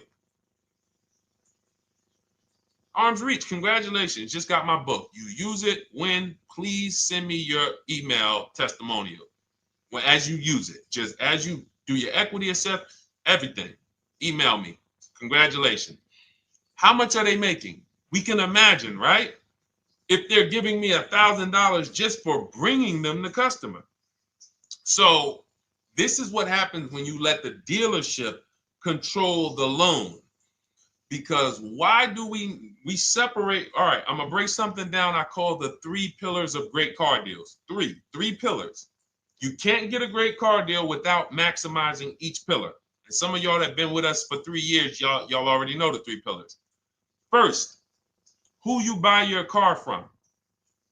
Second, who you get your loan from. Third, who you sell your old car to. That's 3 separate transactions. The car business has trained you guys to give them all 3. All 3. The car business has trained you guys to give them 3 transactions. Anytime you purchase the car, who's done this? Be honest. Purchased the car from a dealership, sold them your old car, in which case you call it a trade, and they got you your loan. Who's done this? 3 transactions in one. Why do we know these are 3 transactions? One, there's competition. People want to buy your car. It's okay, Corey. That's that. Thank you for being honest. That's how we change. The reason why we know that these are 3 transactions because there's people who want to compete in every one of them. There are people who want to buy your car. That's why step 2 in our book, we never trade. We get offers from CarMax, Driveway, Carvana, AutoNation, Car Gurus, Kelly's Blue Book Instant Cash Offer. It's a bid. We just had someone sell their lease. Miss Hickman, she sold her lease, made $4,700 selling her lease. CarMax won the bid. Drove the car for 3 years, had equity. She dropped her lease off. They gave her $4,700. Won the bid. That's one pillar. Second, who I'm going to get my loan from if I'm getting a loan. Those of you who are paying cash or leasing, this is not a pillar. But we need to bid out our loan.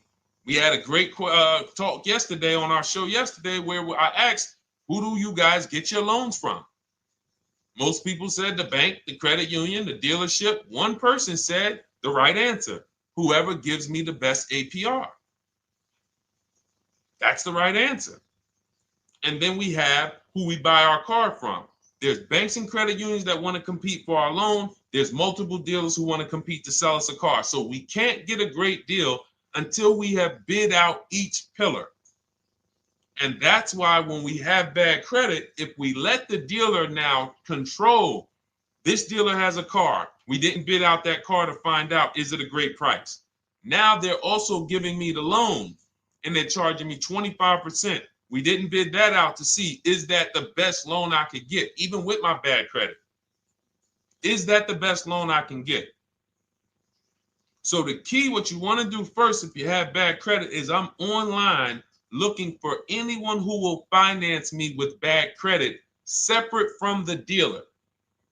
I'm not going to Carvana.com and saying, hey, you can get a car with us you can get a loan with us as long as you buy a car from us. You're mixing the transactions. You're taking away my ability to get bids. I'm finding someone you should check out. There's a resource. Oh my goodness, what's the name of the company? It's in my book, but I want to give it to you. Goodness, it's slipping my mind right now. Send me an email or a DM, because here's the thing.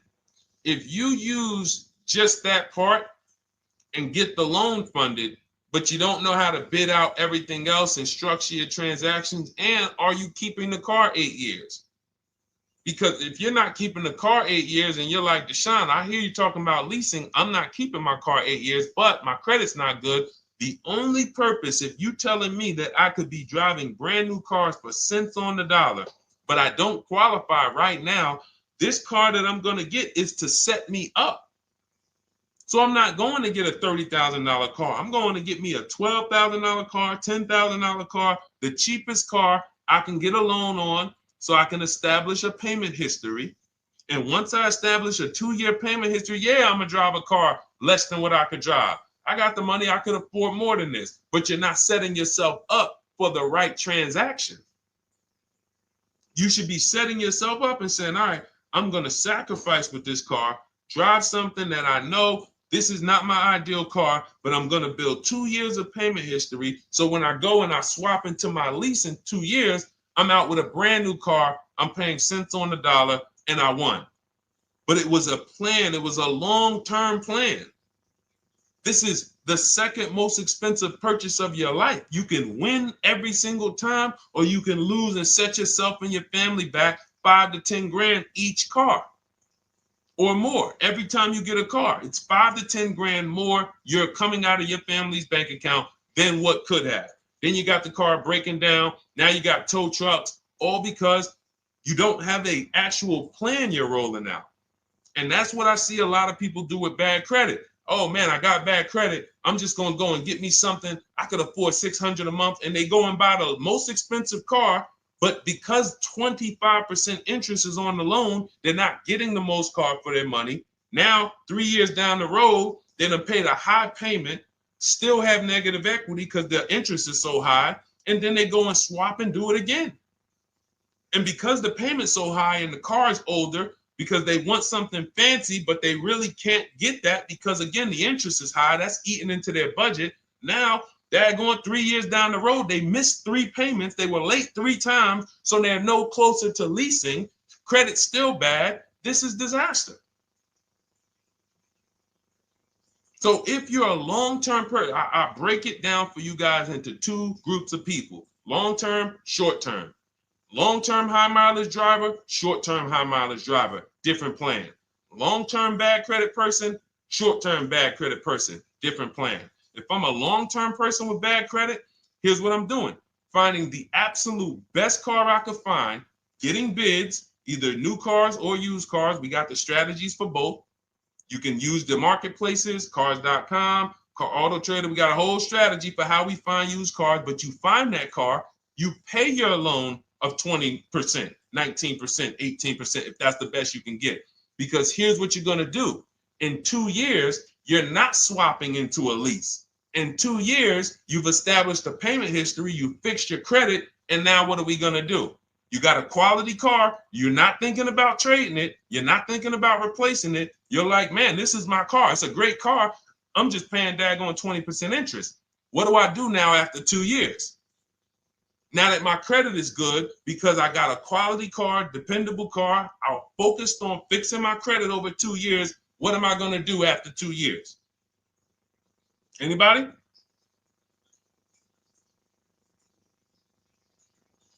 Thank you, Arms Reach. Refinancing the car. Exactly. Exactly. So that's the bad credit long-term strategy. Great car, dependable car, car's not going to break. This car is going to last me 10 years. Right now, when I bought it, 20% interest rate. That was where my credit was. But I worked on my credit. Boom. I'm a 690 now. I'm a 720 now. I'm refinancing that into a short-term, into a shorter-term loan, and I won. Pay this thing off, and I'm going to keep it. Nothing to talk about leasing. Leasing only comes into play where the 8-year rule is concerned. I'm not keeping this next car 8 years. I should be setting myself up to lease, or I should be leasing. That's how I'm going to save the most money, keep the most money in my bank account, have the best car. Not even close. Not even close. All the wins for the purchasers are after 8 years. People who are like, man, Deshone, I got a car, man. I had this thing 12 years, man. It's been paid off for 6 years. I ain't had a payment. I love it. Long-term purchaser. You won. You won. Who's in that situation? Who has a car outside that they've had for more than a decade? Paid off. You can give it to your son. You can give it to your daughter. It's an extra car. That's purchasing. That's the wins. That's what we call the reward stage of purchasing. But you got to get there. All right. All right, let's go. A lot more questions. We got probably another 20 minutes we'll stay on, so let's keep it moving. But again, Lend Buzz, that's the company. Lend, Lendbuzz. They started, I started seeing them about 18 months, 2 years ago, and they were loaning to people with, international students, people who didn't have credit. You want to try to find a place that will fund you independent of the dealership. That is what your goal is at all times. Independent of the dealership. Here, you qualify based on your income and your credit. You qualify for $18,000. Go find a car now. That is what you want. You don't want people mixing the bank loan with the car and two pillars that they are controlling. We're controlling the price of this car. We're controlling your interest rate. We don't want that. Yep, exactly, Cindy. For those who just joined, this is our Tuesday, May 6th live. We do these lives Monday through Thursday at 12 noon, so you can tell your friends, family. We wanted to now come up with a constant and consistent time where I can meet with you guys. If you don't have, if you can't stay the whole broadcast, we will replay these throughout the day because sometimes people got to jet back to work. They're watching us on the lunch break. You can catch up on the whole rest of the show throughout the day, all the way up until tomorrow, and then over the weekend, we'll play a whole compilation of all the shows for people who really want to dig in and hear all the questions that we answered throughout the week on, Monday through Thursday. But if you want to join us live, set your calendar, set an alarm, meet us on any channel. We're on TikTok, Instagram, Facebook, and YouTube on the Deshone the Auto Advisor channels, 12 noon, Monday through Thursday. All right. Let's go. Next question, Dolan. All right. What are your thoughts on purchasing used versus new? It's a great question, Kathy. For me, it's a matter of budget and values. It's only a matter of values if you can afford both. So if you can get everything you want in a new car for your budget, everything you want, everything that you need, and you can afford it in a new car, you have the option to choose both. So it becomes a matter of values. In my book, I teach, are you a person who's like, I want to reward myself. I only get a new car every decade. I'm going to keep this thing 10 years. I want the latest and greatest. Therefore, I'm going to shop and get the best offer, get me a below market purchase.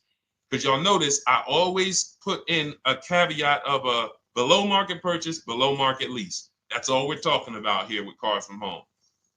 That's all we're talking about. You need to, every purchase you make or lease you get, you want it to be a below market lease or purchase. So now, if I could afford both, is it I'm going to reward myself with a new vehicle, or do I have these other values where I actually want to knock 20 to 30 to 40% off the price to get even more for my money? So that's really up to you if you can afford both. There's no right or wrong there. It's a matter of, like I said, the values. Now, some of you once you look at your budget, I have a tool in my book and in our video checklist, the coaching program called the Perfect Budget Calculator. We invented this. So it's not on Google. You'll hear a lot of the stuff, almost nothing we teach. You're like, if you ever go to look for it, the 8-year rule. No one talks about it. We created it.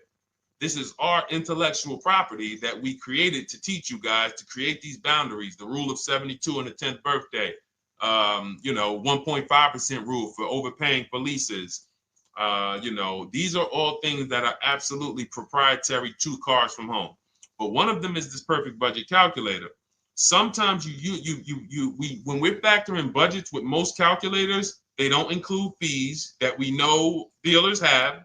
And I'm talking about legitimate fees, tax, documentation fee, motor vehicles. So we're putting our budgets together, but we always get caught out there. Who's had that happen? You got it all figured out. You get to the dealership, you bought the car, and they're like, well, what are you going to do with the fees? Because you got $3,000 in taxes and fees. And you're like, whoa, where'd that come from? Sometimes they're lying and sometimes it's legit.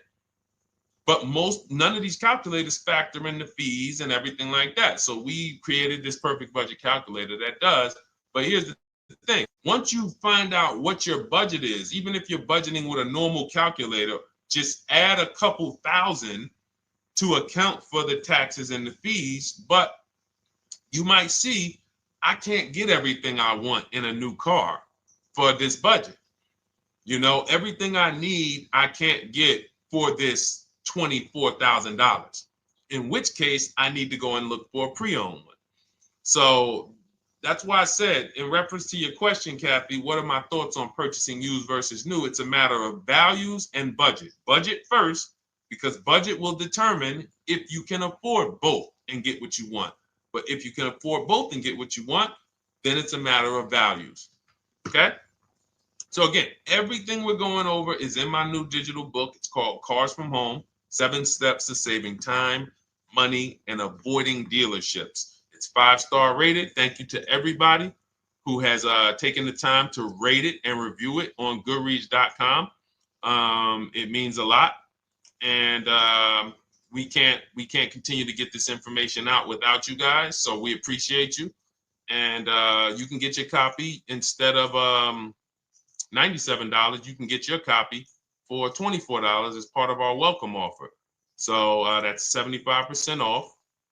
If you go to my link in my TikTok bio, Instagram bio, the YouTube comments, and the Facebook comments, we have a link there for you guys. And you can grab it. It's a digital book, so you don't even have to wait.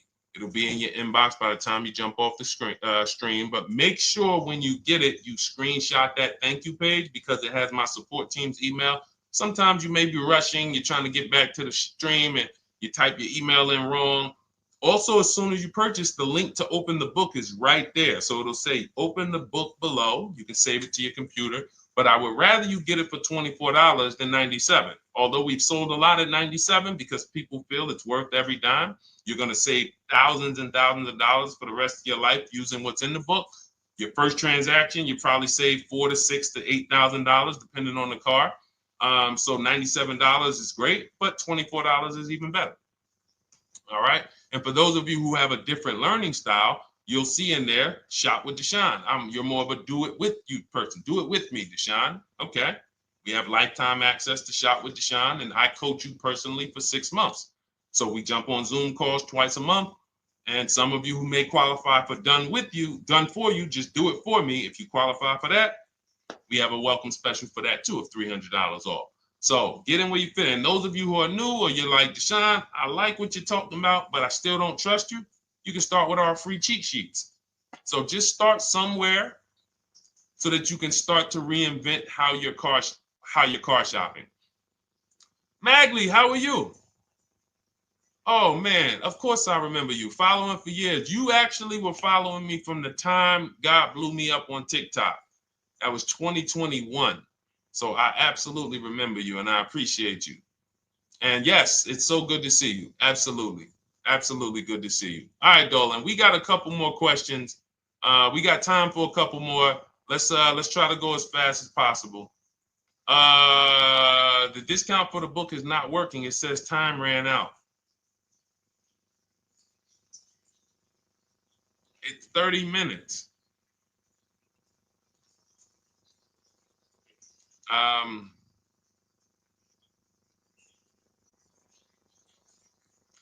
don't know. I don't know. Y'all help me out. I don't know what to do with that. I'm sorry.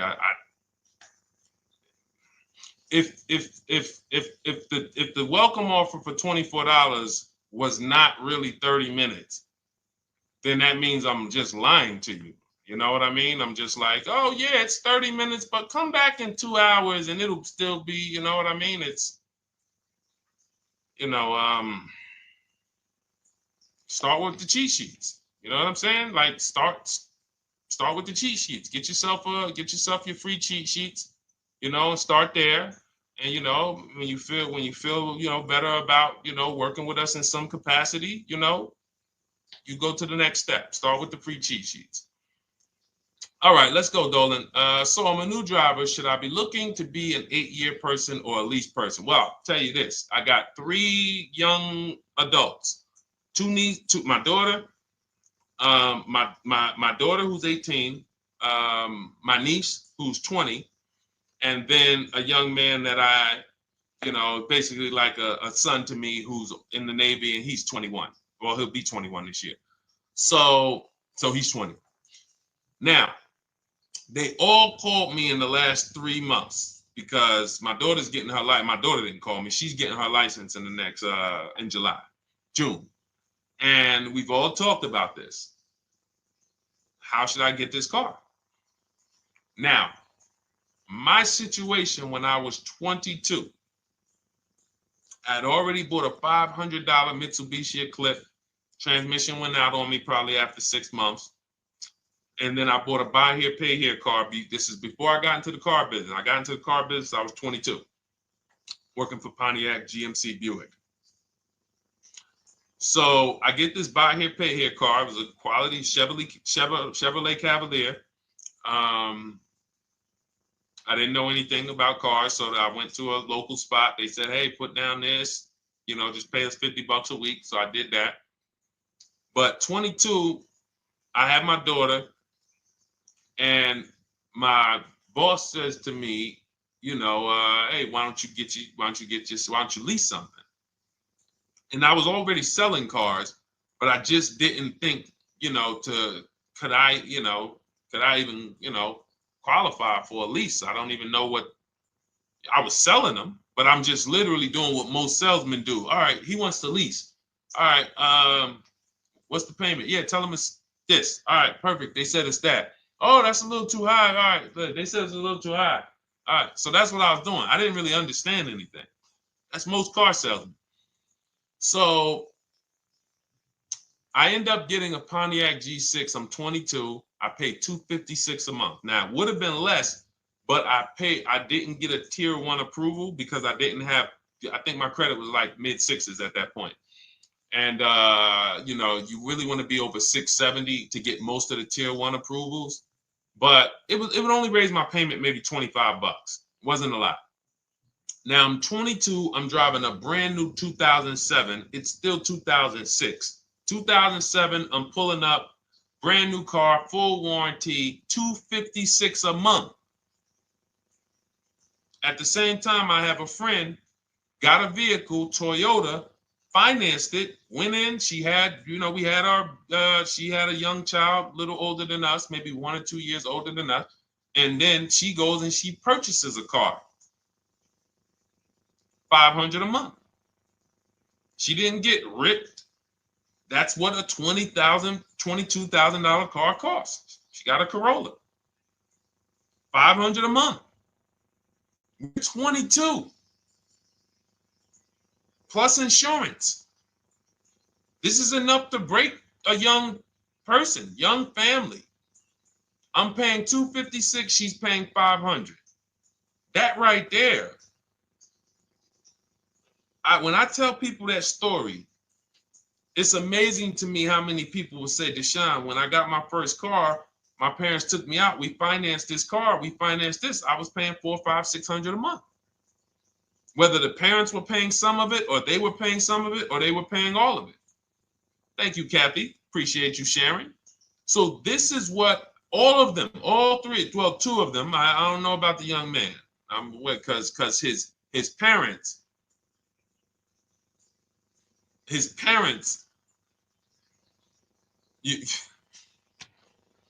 I'm not going to override your parents. And if your parents tell you that they think you should buy a used car or buy a good, then okay. But I'm just telling you, when you see my daughter and you see my niece pull up in brand new cars and they have low payments and they don't have to worry about getting stranded on the road, hey, call the tow truck. Do we still have a warranty on this thing? So I would be telling, again, 8-year rule. Because if I've had young people in their early 20s who are like, I'm not even into cars. Like, I'm going to buy this and I'm going to keep this car. Like, I'll keep it 8, 10 years. I don't. And I've had some people who they know when they get a better job, when they move to this, they're going to start a family. They're probably not going to keep the car 8 years. So it still goes back to the 8-year rule. Always. Always. Most young people, most people should be leasing their cars. That's how I did very well throughout my 20s. Praise the Lord, because I did not have high car payments. I didn't have cars breaking down on me where I had to be like, oh man, couldn't get to work today. Not many 20-year-olds, 23-year-olds are keeping cars 8 years. So when you're putting them in used cars, you're really setting them up for failure in a lot of cases, compared to if they were just leasing, getting look, because some people be like, wow, are $300 car payments still out there? Oh yeah, they're still out there. Just you just are shopping for the right car. I know India had her look, Rosalie, she's in our Done With You video checklist and coaching program, like Cars from Home. She's, you know, this is our Facebook group she's commenting from. 3 vehicles she got, all for her sons, all of them. A Nissan Rogue, $399 a month. That's a $36,600 car. She got a Mazda CX-30. That's a $28,200 car. Payments $339 a month. $339 a month. And then she got a Mazda CX-50 for her other son, $40,000. On top, we haven't even talked about the equity and leases and selling leases and, you know, really maximize her equity, because she said she got $6,700 selling 2 of the old leases. $6,700. Drove the cars for 3 years, had equity, bid it out, sold 2 of them, $6,700. You're probably like, Deshone, I didn't even know you could sell a lease. My question is, how much has that cost you? So when you're looking at investing in anything we're doing, be it my book, be it Shop with Deshone, our video checklist and coaching, be it our Done For You program. One thing that we do covers everything. Your first deal, if you're moving, you're gonna be like, shoot, I got everything I just invested back times 10. That's what we hold ourselves accountable to. Just her equity alone, she made $6,700 selling 2 cars. Didn't even know I could sell leases, and I just put $6,700 in my pocket selling 2 leases. Whoa. So $300 payments. Those would be perfect cars for young people. $339, that's with no money down. Imagine if she wanted to put another $2,500 down, bring the payment down to, $275. This is the way to be moving. And those of you who are getting this, are you getting this? If you're getting this, type some dollar signs. Who's getting this? Who's getting this? Type dollar signs in the chat. Who's getting it? Let's go. Who's locked in? All right. I see you, Mario. I see you, Dane. I see you, Terry Carter. I see you. Who's getting this? Who else is getting it? Who else is locked in?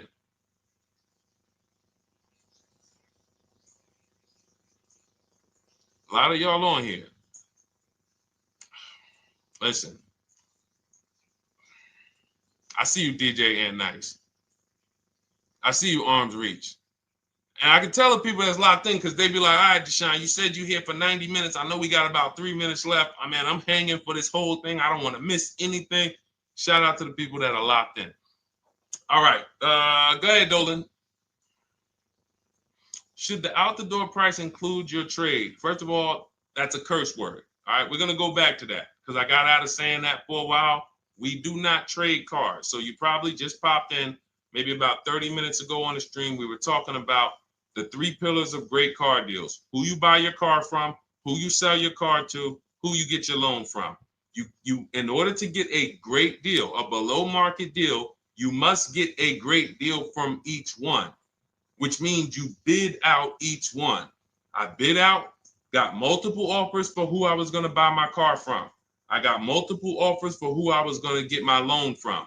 I got multiple offers for who I was going to sell my car to. I bid out everything, therefore I got my great deal.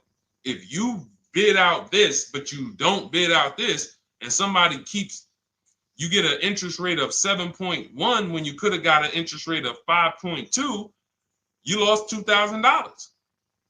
Depending on the cost of your loan, how much you're financing, you lost $2,000. Yeah, you did a bid on who you bought the car from, or you didn't bid out your trade, therefore you didn't find the highest bidder. You traded your car for 14. Another bidder would have paid you 18. You lost $4,000. So you got to bid out everything. That's why we do not trade. The only people that have to trade are people with a lot of negative equity who can't pay off the difference. And that's why I am the reason for negative equity is not understanding leasing. You buy your cars, take out loans, switch the car. Negative equity. It's literally the reason for negative equity is I should have leased, but I didn't. Now I have negative equity because I'm replacing this car with a loan still on it. So out the door price will not include your other car. And if I was trading a car, then yes, the out the door price would include the trade. But because we do not trade cars, our out the door prices don't include the trade. Let me show you an example of what our out the door prices look like. So these are some spreadsheets for our Done For You program where we shop for clients.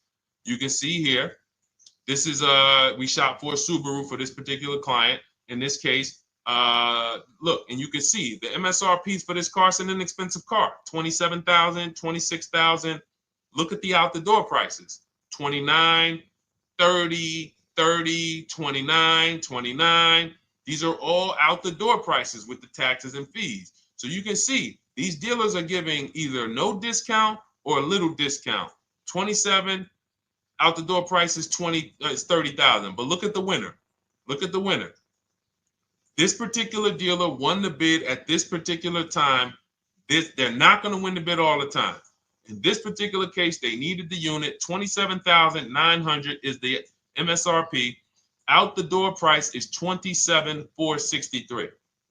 The out the door price is lower than the MSRP. How? Because they took off almost $4,000 in discounts. Almost $4,000 in discount. So every time you shop for your used cars or new cars, this is how you should be shopping. If you're not leasing, this is how you should be shopping. I'm getting multiple offers, out the door prices, comparing who gave me the best offer. Who gave me the best offer? Oh, look, Daniel Thompson said, D, I'm bidding out to sell my car and got a $4,000 swing from the lowest to the highest bid. This is the people who you listen. If I can bring them on and have them talk, they would be talking to y'all about how different this is. I didn't bring you here on a Tuesday afternoon, or you're not watching this. If you're watching the replay later on Tuesday, or maybe, Wednesday morning, we go live at 12 noon, Monday through Thursday. So we replay the show just for everyone who missed it. You can send all your friends, family, go to Deshone the Auto Advisor's pages, watch the replay from today's show. But they know this is, I didn't bring you here to talk to you about hundreds of dollars.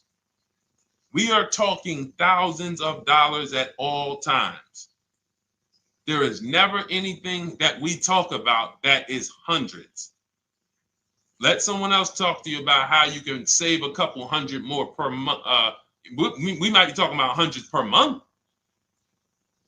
That might be the only time we're talking about hundreds, $200 per month. But other than that, which equals thousands. We're not here to figure out how we're going to save $50 this month. No, this is big, huge money. So thank you, Daniel. Thank you for tapping in with that information. So, all right, listen, guys. Everything we teach is in a step-by-step format, because when it's not step-by-step, you'll get overwhelmed. When it's step-by-step, you can challenge yourself to stay right on this step, check it off, move to the next step. Check it off, move to the next step. Step 7 in our Cars from Home process is delivery. Step 6 is paperwork. Step 1 is the most important question, which is the 8-year rule. It's literally called the most important question. 8-year rule. How many years are you keeping the next car? Step 2 is the equity assessment. That's why you heard Wendell in his book testimonial. He said, I just completed the equity assessment and we got 30% more than the book value. Bidding it out. He said, I'm about to move to the next step. So everything we teach is step. Step 3 is deal structure, where we budget and we see, all right, how much car can we afford? What does a good deal look like? Step 4, we go shopping, which is choosing what we want. Shopping, looking, doing. We're not buying it. We're shopping the market. We're test driving. We are literally choosing what we want. Shopping, enjoying shopping. Step 5 is multiple offers. That's when we're in talking to dealers online, getting offers, getting bids.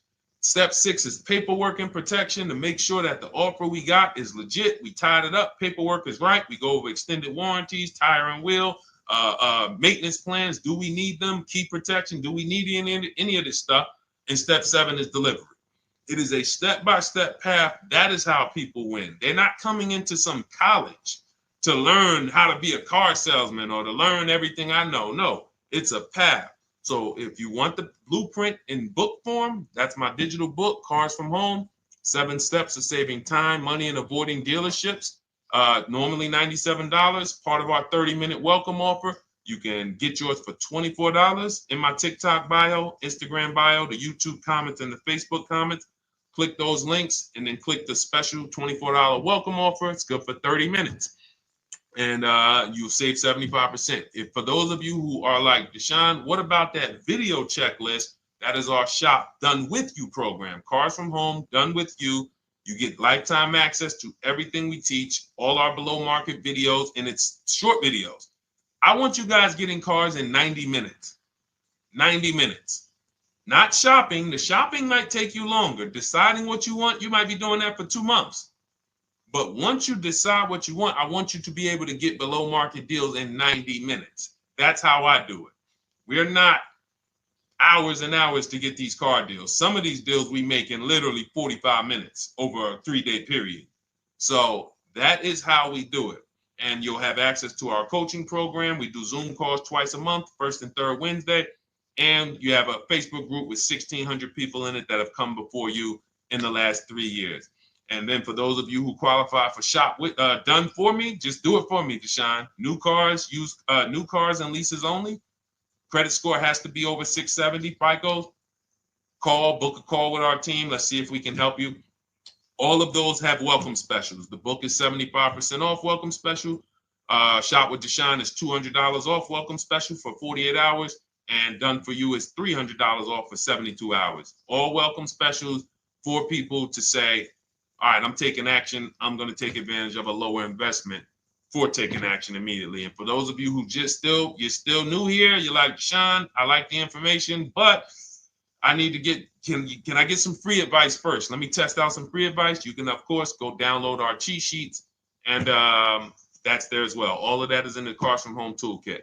So always a pleasure. We will be back tomorrow, 12 noon. Please mark your calendars, tell your friends, bring a friend, and we'll continue to, we'll continue to do what we do and try to make sure you guys have everything you need to win every car you get. I want you sending pictures with the numbers.